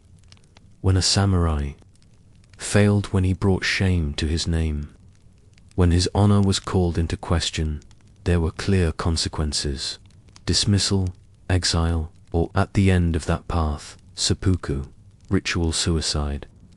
Not an act of despair, but of restoration. It was the final duty, a chance to cleanse a stain with one's own hand. And like everything else in this life, it was done with precision. White robe, clean blade, witnesses' silence as the sun lowered. Behind the tall outer walls, evenings in the samurai mansion were unhurried. Baths were taken in order of rank. Lanterns were lit. Incense was burned. Letters were read aloud, or poetry quietly composed. Sometimes there was music, soft strings of the koto, or the shakuhachi flute, haunting in its breathy, almost human tone. The house would grow quieter and quieter until only the sounds of insects or distant drums from the city remained. Sleep came not in exhaustion, but in readiness for the next day's obedience. The same steps, the same silence, the same careful mask of composure. Today, you can still walk through preserved samurai homes in places like Kanazawa, Matsu, and Kakuno Date. The corridors are narrow, the rooms are sparse, the atmosphere is still. Even after all these years, the quiet remains, not a silence of vacancy, but a silence shaped by hundreds of years of discipline, duty, and the patient, invisible labor of a class that once defined an entire country. The samurai did not vanish, they evolved. They left behind not just swords and scrolls, but a way of living where dignity was worn like a robe and silence was the loudest sound of all. Long, soft pause, the distant whistle of wind over tile roofs, the final fading note of a flute. And now, as the last lamp is extinguished in the mansion halls, and the stillness of the past wraps gently around us, let us close this journey with a soft return to the present and a few final reflections on the comfort of your own world, so different from theirs. The soft sound of night insects, the slow rhythm of distant rain, ... A single wind chime swaying faintly in the dark. Now, let yourself rest. Let the threads of all that has come before begin to gently loosen. You have walked through 4 worlds tonight, not imagined, not invented, but once real, once lived, by people not so different from you. You stood beside the farmer, whose back bent beneath the weight of harvests he could not keep. You felt the damp soil underfoot, the quiet frustration of a life shaped by seasons, taxes, and duty. You listened to the silence of the 47 Ronin, a silence filled not with peace, but with waiting, with honor guarded in shadow, until the final, careful act of vengeance closed the long, cold story. You stepped between trees in the deep woods, past shrines and whispers, and sat with the people who knew that the world is not made of logic alone, who lived with the spirits, who left offerings for unseen guests, and honored the thin, uncertain space between life and death. And finally, you walked soft-footed through the chambers of a samurai estate, where silence was woven into walls, where a man lived not in action, but in precision, repetition, and the quiet pressure of constant control. Each world was bound by rules, by duty, by an unspoken understanding that one's life was not fully their own. And now you are here, not in the rice fields, not in the forest, not behind lacquered gates, but in this moment, safe, still, unburdened by the weight of feudal hierarchies, unchained from the silence of obligation. The floor beneath you does not creak with the pressure of superiors. The wind carries no message from spirits. No official scroll demands your response at dawn. You are free to breathe, deeply, slowly, without consequence. To sleep without ritual. To wake without permission. And as your thoughts grow soft, and the rhythm of your breath begins to stretch, perhaps you can carry just a little of what they lived. Not their hardship, not their silence, but the care, the presence, the slowness, the comfort in repetition, the reverence for the ordinary, the way they found meaning in stillness. So rest. Now, let the winds of Edo drift far away. Let the weight of the rice baskets, the sound of paper sliding shut, the fox's gaze in the dark forest, let all of it fade into the gentle distance of dreams. You have seen enough for one night. The past is sleeping, and so can you. Soft wind, faint rustle of leaves. Distant temple bell, one last time. You found your way to another quiet corner of the past. Here, time moves slowly, and the dust of forgotten lives settles gently in the air. Tonight, we follow a road that was less a path than a test of endurance. A line of footsteps, hoofprints, and caravan wheels stretching across deserts, mountains, and steppes. It was called the Silk Road, but the journey was never smooth, and the riches were rarely for those who travelled it. This was not a life of flowing robes and fragrant spices, but of coarse fabric rubbing sunburnt skin, of meager rations and ever-thirsty mouths, of watching the horizon day after day, hoping it would not bring another sandstorm or worse. Another band of raiders. Imagine yourself there now. The light is dim, your eyes are heavy, but your mind drifts with the pace of the camels, step by slow, swaying step. Let us begin with the ones who made this journey possible, the camel tenders of the Silk Road, the overlooked souls at the edge of empire and economy, the ones whose lives were short, uncomfortable, and seldom remembered. Let the soft hum of distant winds and the padded footfalls of caravan beasts guide you into the rhythms of their world. Imagine the first breath of air before dawn. It's dry and still, the kind of stillness that presses into the ears. There are no birdsongs here, not in the empty sweep of the Taklamakan desert.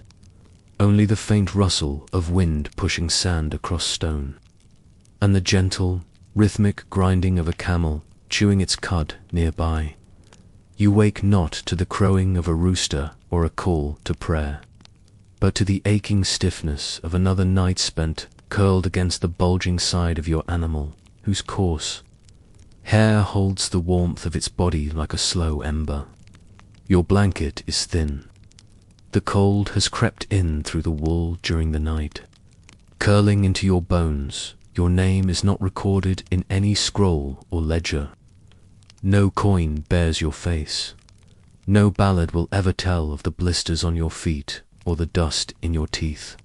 But still, you are the lifeblood of one of the greatest trade networks in human history.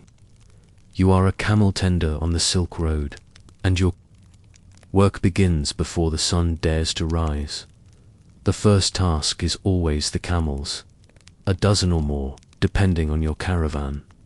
Some trained well, others half wild and stubborn.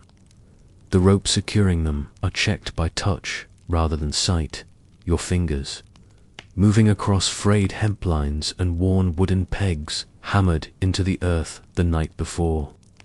You'll listen not for words, but for the sounds of distress. A hoof scrape, a nasal snort, a breath that catches oddly.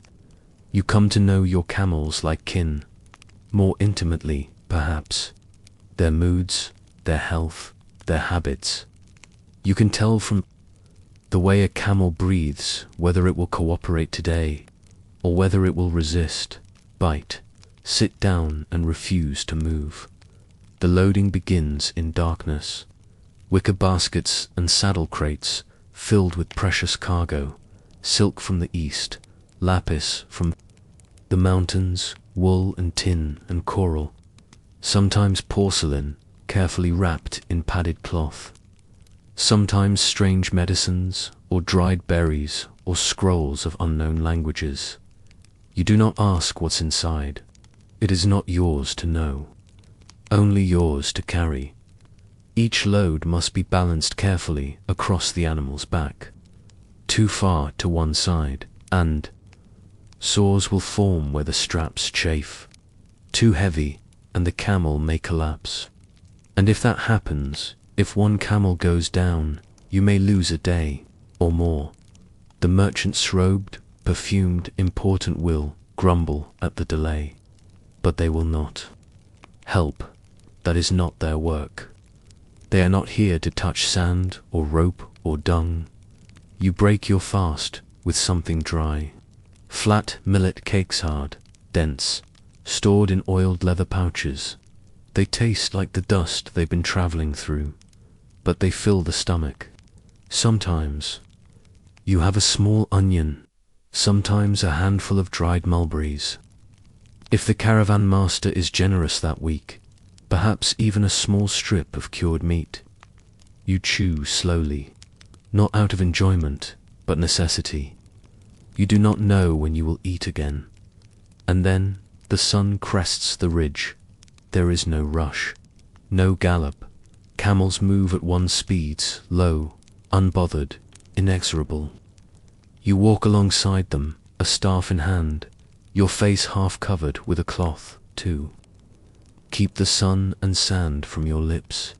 Your steps are small, deliberate. The pace must be kept. Too fast, and the camels will refuse. Too slow, and the caravan will fall behind schedules. Schedules mean money. You walk for hours. The terrain changes with quiet cruelty. Some days are soft sand dunes, sinking beneath every footstep. Other days are sharp gravel plains, the stones, baked hot by the sun.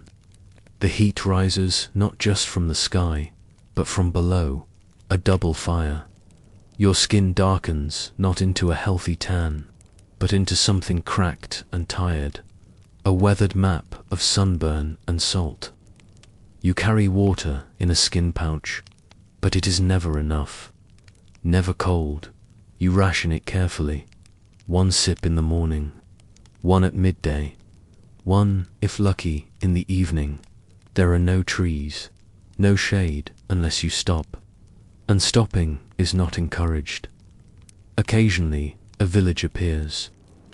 Small outposts built around a spring or a well, the houses made of mud, brick, and thatch. Children sometimes watch from doorways, and goats scurry at your approach. You are not unwelcome, but you are not celebrated either. You are dust-covered. Road-worn, the people see you and know your lot. They nod, but they do not envy you. The camel is a curious creature, not gentle nor cruel, not loyal nor fickle. They simply are. Like the road, like the wind, their breath smells of chewed bark and old grass. Their grunts are low, deep, sometimes almost thoughtful. They chew constantly, their jaws moving in slow circles. Their feet two-toed and padded leave wide prints in the sand, a trail that tells the story of movement long after the caravan has passed. Some camels are veterans, older, smarter, more predictable. Others are young, nervous, needing encouragement or correction.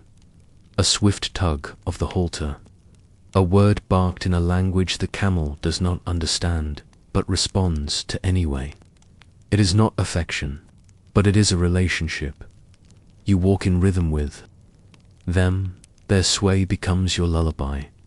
The Silk Road is not a single road. It is a web, a tangle of paths, some through desert, some through mountain passes, some hugging rivers or threading between oases. But all are dangerous. There are bandits, some desperate, some organized. There are tribes who see caravans as opportunity, not for trade, but for plunder. And there are sicknesses, fevers that spread quickly through a caravan. A cough one day, a burial the next. There is no doctor, only herbs, prayers, hope. Sandstorms come with little warning. The sky grows grey, then brown, then disappears. You wrap your face, shield your eyes, and wait for the world to come back. Sometimes it does not win. The caravan stops for the evening. There is no inn. You gather camel dung for fire fuel. It burns slow and clean. The merchants light lamps and cook barley porridge. You eat in silence.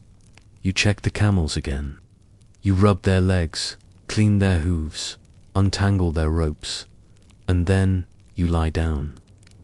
No tent, only a cloak between you and the earth. The stars here are vast, countless. They glitter like frost across the sky. It is the one beauty given freely, the one moment of peace. You listen to the deep sighs of the animals, the occasional shifting of feet. Tomorrow you will rise again, no matter your mood, no matter your weariness, because the road does not wait, and neither does the cargo. You may do this for months, years. Some do it all their lives. There is no upward path for a camel tender, no promotion, no riches at the end. If you are lucky, you save enough to buy a donkey, maybe a small house near an oasis, but most never do. They walk until they cannot. Some vanish, swallowed by the sand. Others grow old and are replaced by the young and desperate. But the work goes on, because the road must be traveled. The world demands silk and salt and glass and spices, and those goods cannot walk themselves across a continent, so the camel tenders walk, step after step, day after day, quiet, sunburned, forgotten, but essential, always essential as the desert. Wind softens and your mind drifts from the footsteps of these weary travelers. Let us now turn to another figure, one who set out not as a camel tender, but as an envoy, a man sent to find allies, who instead found the future. Jonkion's story begins in a court, but ends in the wide unknown. Let's follow his path into capture, into exile, and finally into history. Now that we've walked in the worn sandals of a camel tender, let's step back in time, farther still, to a quieter world. A world of emperors and emissaries, of foreign lands whispered about in court, of maps filled with empty space. Let your thoughts drift to Han China in the 2nd century before the Common Era. The Great Wall is young, the empire is stretching, and to the far west lie shadowy lands, unknown, unruled, untraveled. There, among polished stone halls and the slow rustle of silk robes, stood a young man.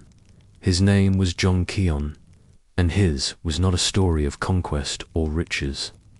It was a story of endurance, a journey marked not by glory, but by survival. So now, close your eyes if you haven't already. Let the hush of ancient winds and the creak of saddle leather carry you as we follow one of the loneliest roads ever walked. Jonkion was born into modest nobility in the Han dynasty, a young court official trained in the etiquette of diplomacy. Not a warrior, not a merchant, but a man of reason, a man of maps and scrolls and strategies. Around 138 BCE, the Han Emperor, Wudi, sought an alliance. To the north, the Zhongnu nomadic raiders harassed China's borders. Fast, elusive, impossible to defeat. The emperor had heard rumors, quiet suggestions from merchants and spies that far to the west, across deserts and mountains, lived a people called the Yuzi, once driven from their homeland by the Zhongnu.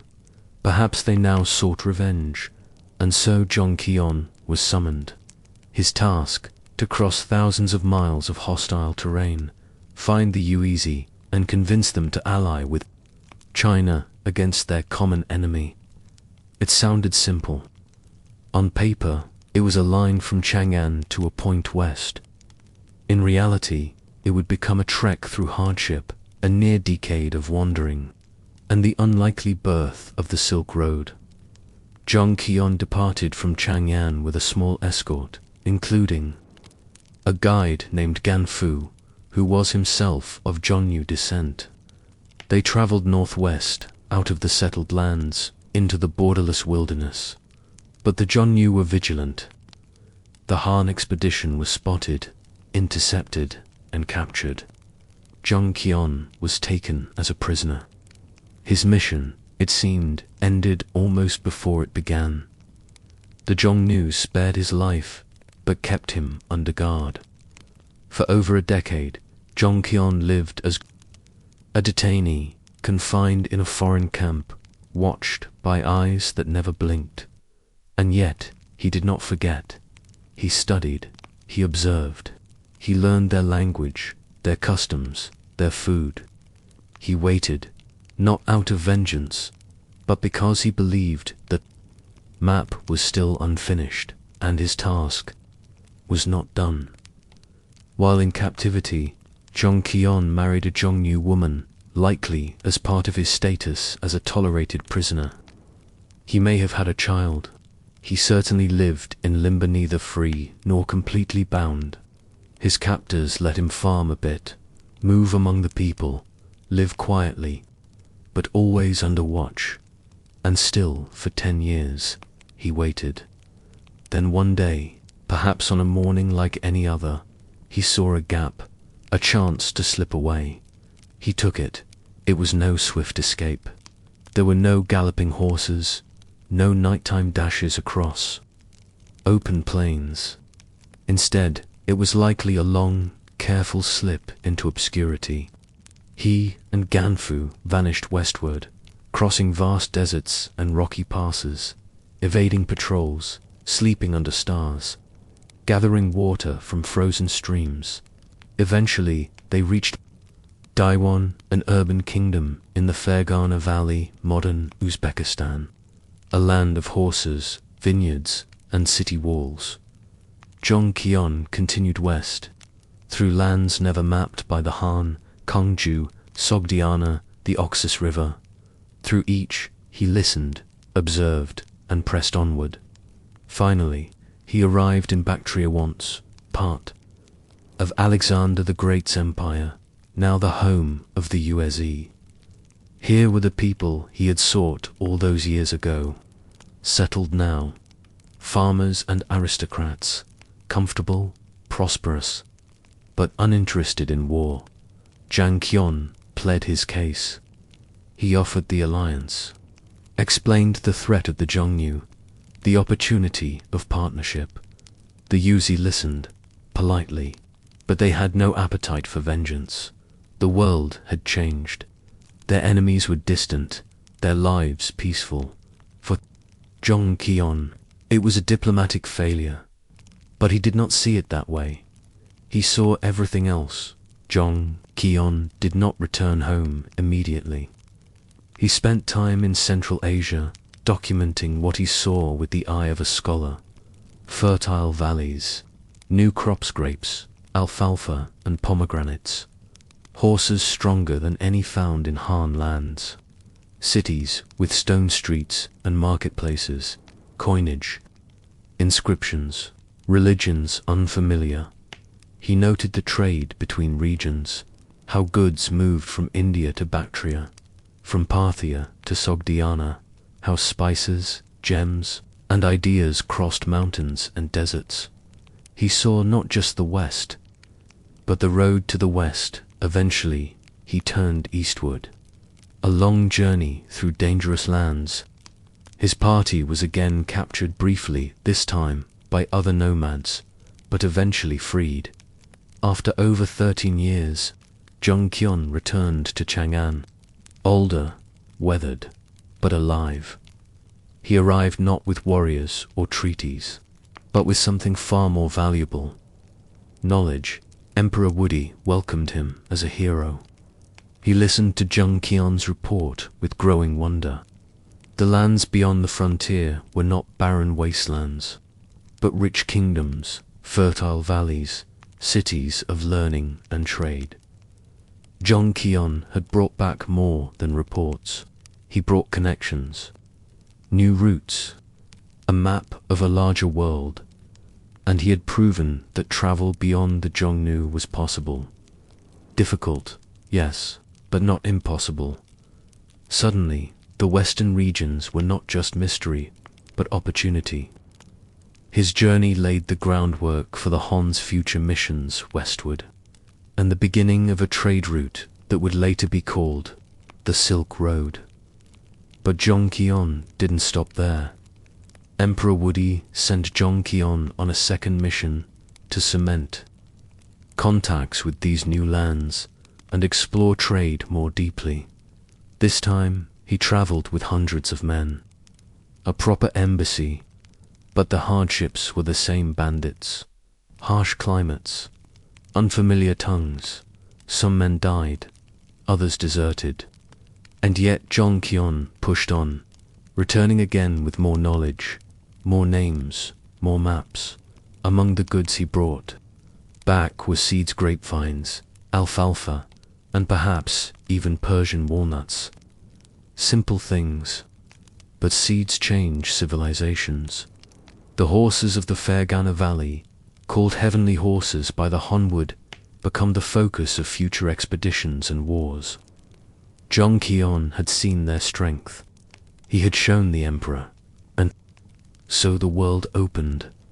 Zheng Qian died some years later, quietly. In the knowledge that he had done something few in history achieve, he had changed how people understood the shape of the world. He was not a general. He did not win battles. He did not bring back gold, but he opened the world. The path he took through suffering, through patience, through quiet observation, would become one of the arteries of civilization. Goods would move along it, and with them, languages, technologies, religions, diseases, and dreams. His journey was not glorious. It was slow, difficult, obscure, but that is what made it real. When we speak of the Silk Road, we imagine wealth, but it began not with wealth, but with a tired man on a long walk, carrying only a mission and a mind open to the unknown. So rest now, as Zheng Qian once did, beneath unfamiliar stars, along a route not yet named. His footsteps fade, but the road remains. As we leave the diplomat behind, let us turn to those who built cities where he once passed. Places that now lie beneath the sand, abandoned but not forgotten. Next, we'll explore the lost desert cities' ruins, along the Silk Road that whisper of life long gone, and secrets yet uncovered. Close your eyes now, and let the sound of the wind deepen. It's not a fierce wind, not tonight, but a gentle, steady breath curling over dunes, slipping through doorways that haven't held voices for over 1,000 years. There is no shouting here, no traffic, no clang of hammers or rustle of markets, only stillness. Yet once these places thrived.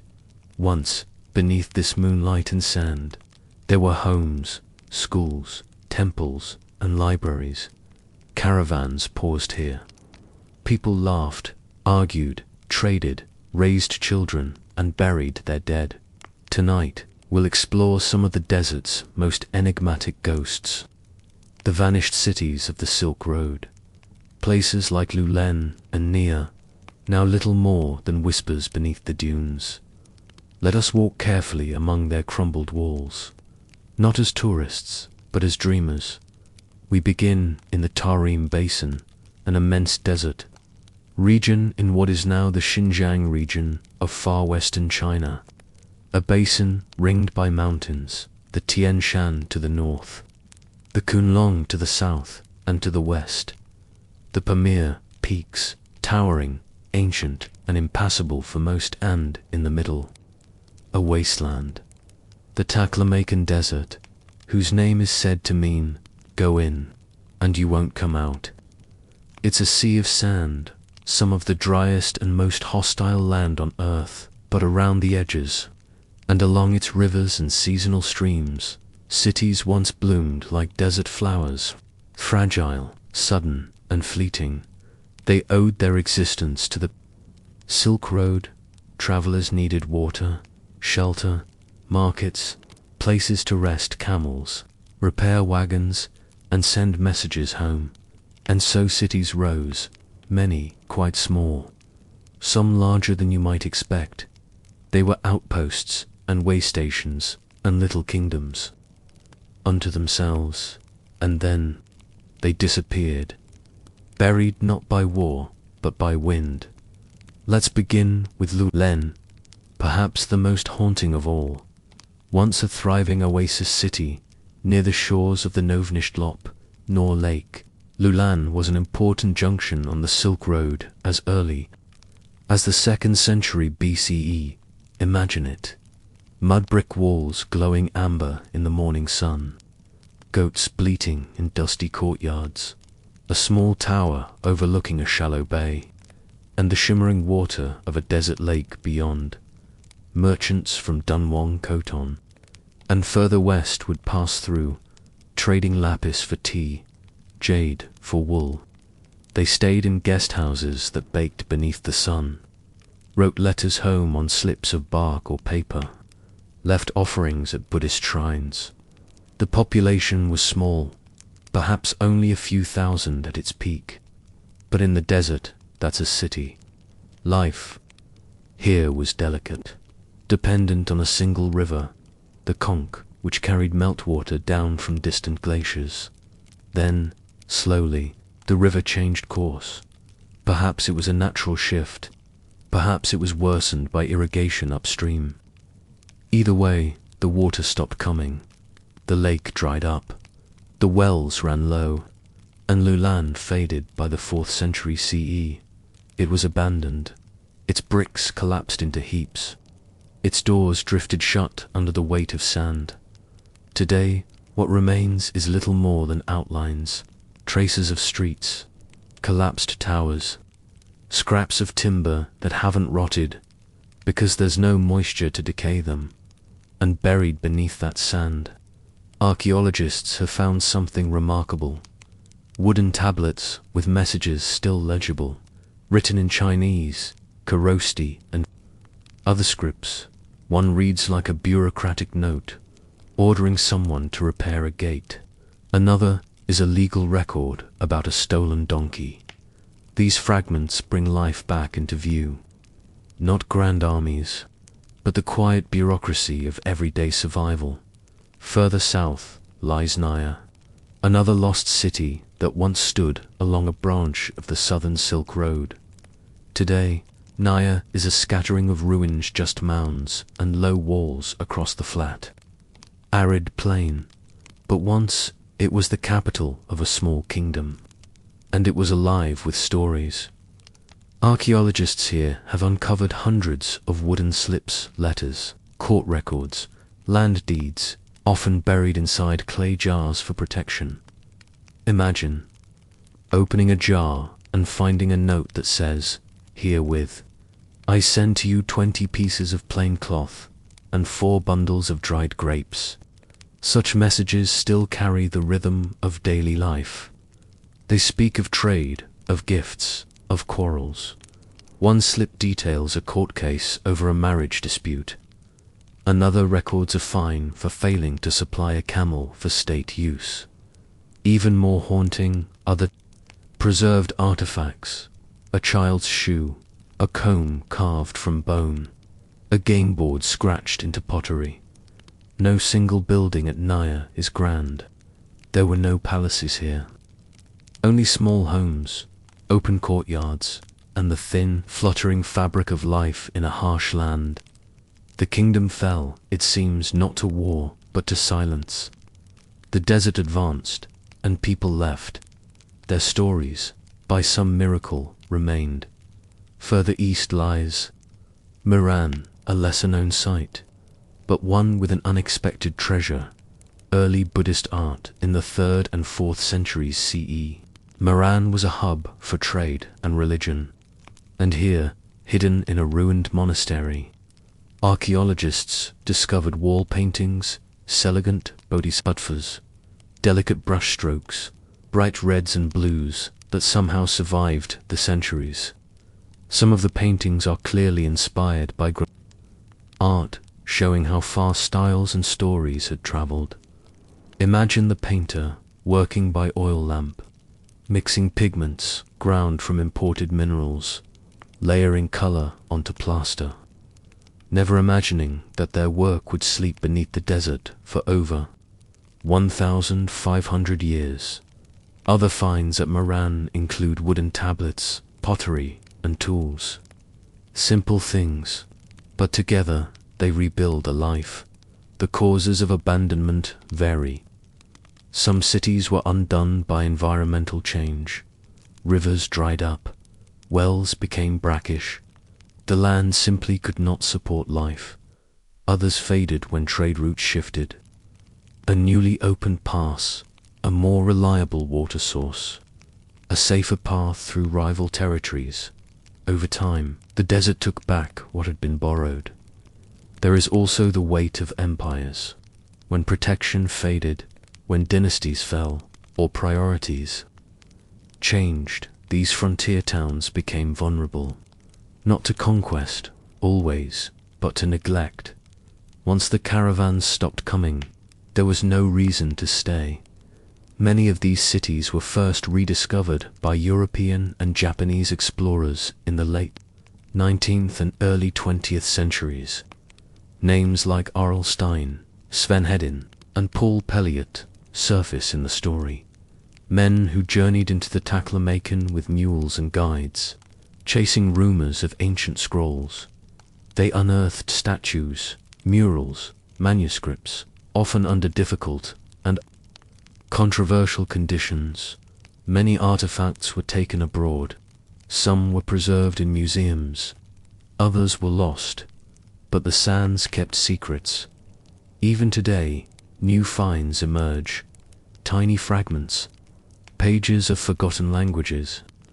The corner of a painted wall. Archaeologists work slowly, brushing, cataloging, preserving, not rushing, because here, in the desert, time is slow, and every grain of sand guards 1,000 years. There is something uniquely intimate about these buried cities.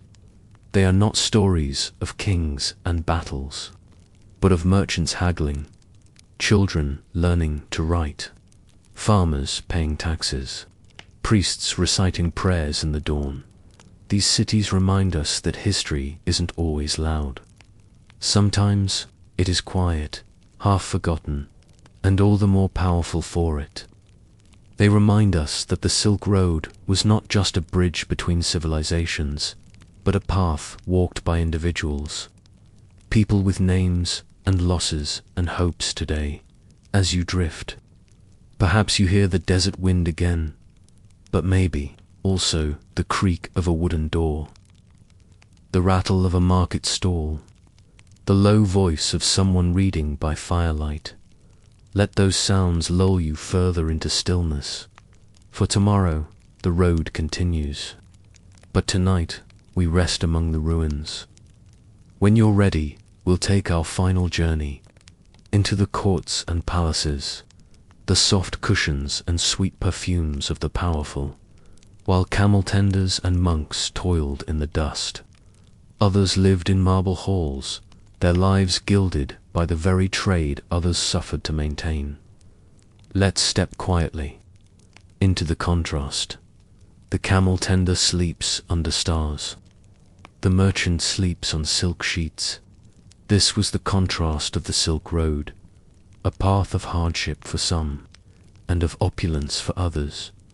As we draw toward the end of our journey, let us enter the quieter chambers of power, the shaded gardens, the echoing marble courtyards, the silk-draped meeting halls where deals were struck, not with calloused hands, but with lacquered fingernails and soft, deliberate words.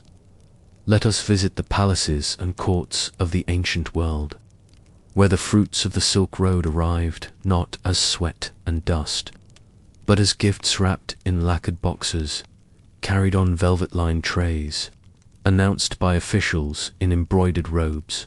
Here the road ended, and the luxury began. Begin in Chang'an, the western capital of Han China, a city of walls and watchtowers, of perfumed pavilions and gold-threaded curtains. Inside the inner court, an emperor reclines behind screens of painted silk. Eunuchs shuffle past on soft sandals. Officials kneel on polished floors, presenting scrolls of tribute, lapis from Bactria, horses from Fergana, and wines in foreign jars sealed with wax. None of these treasures arrived icily. They were carried over mountains, through storms, past ambush and thirst. But the emperor will never know that part. He will see the silk, admire its softness, note how the weave is finer than what's made in the south. He will gesture to a map, ask about new roads, ask whether the land called Deccan, the Roman Empire, really exists, or whether it is only a merchant's tale. John Keon's reports live here now, in the minds of courtiers who send missions west, always west, in pursuit of knowledge and power. The Han court did not merely receive goods, it projected influence along the Silk Road. Diplomats were sent, marriages were arranged, tokens of friendship became imperial propaganda, a gift of horses, evidence of divine favor, a tribute of jade, proof of the Son of Heaven's rightful authority. In this world, foreignness was not suspicion. It was exotic proof of reach. The farther the gift had traveled, the more powerful the one who received it. Now let us shift westward, to the great Persian courts, where satraps ruled under kings, and incense filled the air with sweetness drawn from distant forests. Imagine a court in Ctesiphon, capital of the Parthian Empire, where merchants from every direction gathered.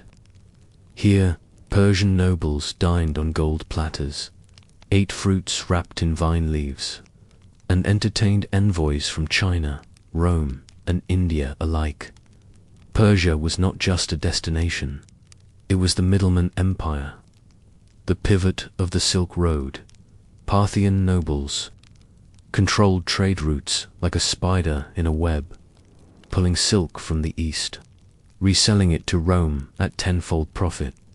They taxed caravans, hired guides, posted guards along dangerous trails, but they never had to step foot in the desert. Their role was political and commercial, maintaining passage, negotiating with tribes, balancing delicate diplomacy with profit, and they appreciated beauty in the courts. Silk was not merely worn, it was draped across furniture, used in wall hangings, carried into temples. Wine from Armenia, horses from Bactria, gold from India, all flowed into these courts. The elites hosted poetry, recitations, musicians from Gondara, dancers from Sogdiana, performing in mosaic-tiled chambers. Their knowledge of the outside world came not from experience, but from conversation with merchants, scholars, ambassadors. They sat beneath cedar-paneled ceilings, reading scrolls that spoke of Buddhist shrines in China or military campaigns in Roman Syria. This was not ignorance. It was delegated curiosity. Let others suffer the road. The court would collect the stories, outside the palaces, in the cosmopolitan cities strung along the trade routes. Bactre Merv Palmyra. Taxila, another class of elite emerged. The merchant-aristocrat. They did not inherit power. They built it through negotiation, credit, partnership, and cunning. Picture a Sogdian merchant, wearing a woolen robe dyed deep red, his beard carefully oiled, his fingers heavy with rings. He owns no land, but he owns caravans, 10, maybe 20. He controls debt. He speaks 5 languages, and he writes in scripts from 3 continents. He is not a king, but he walks with kings. Merchants like him built private lodges, offered guest housing to fellow traders, maintained their own shrines and temples. They paid for street repairs, temple renovations, and the occasional militia. They were power without throne, and their homes reflected it. Silk wall hangings, imported bronze mirrors, statuettes from Greece, and in a back room, a stash of accounting tablets, carefully cataloguing every crate of musk or bale of cinnamon. Their wealth was in motion. It didn't sit in a vault. It walked the road, guarded by men with curved swords, marked by wax seals and coded trade phrases. They were the glue of the Silk Road, and in many ways they were its rulers. We often think of the Silk Road as a commercial route, but it was just as much a diplomatic highway. Envoys traveled with gifts, priests traveled with doctrines, artists traveled with patrons. Courts sent ambassadors not just for alliances, but for show. A Chinese embassy arriving in Persia was like a parade, lacquerware, maps, silk scrolls, and ritual objects. The host court would respond in kind, offering local goods and promises. These were choreographed performances of power, and in each case, the value was not always in the gift, but in the giving itself. Just the act of reaching out across the sands meant civilization, status, ambition. The palaces recorded it, the poets immortalized it, and the roads remained open now. Let us pause and consider the difference between the people we've met. The merchant in his townhouse, the satrap sipping pomegranate wine, the Han courtier in his layered robes, and the camel tender. The lives could not be more different, yet they are joined ineluctably by thread, and road, and breath. Without the tenders, no silk moves, no scroll reaches court, no jewels arrive in time for a royal wedding. Without the palaces, there is no demand, no motivation for a 1,000-mile journey. It is a system built on imbalance, a machine of hardship feeding luxury, but also of connection. The Silk Road connected not just goods, but ideas, from Buddhism to Christianity, from music to medicine, from sugarcane to astronomy. And so, in a way, even the softest hands were stained with the dust of the road. Even the quietest palace echoed with the steps of distant travelers. Now imagine one last scene, a banquet, haughtal, ornate, quiet now. The feast is over. The guests have gone. Trays of half-eaten, dried figs remain, wine stains on silver goblets, a silk runner left crumpled on a polished floor. The air smells of spiced incense and candle wax, and beyond the arched window, the stars are rising in that silence.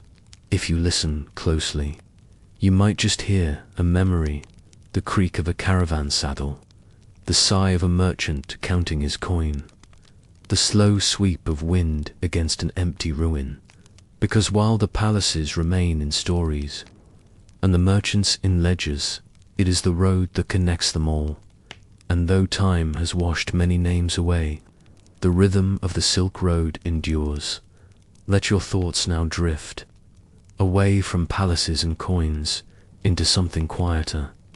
The sand is still, the road is empty, but the history remains, and in sleep, perhaps you too will wander those lost paths between ruin and court, between hardship and gold.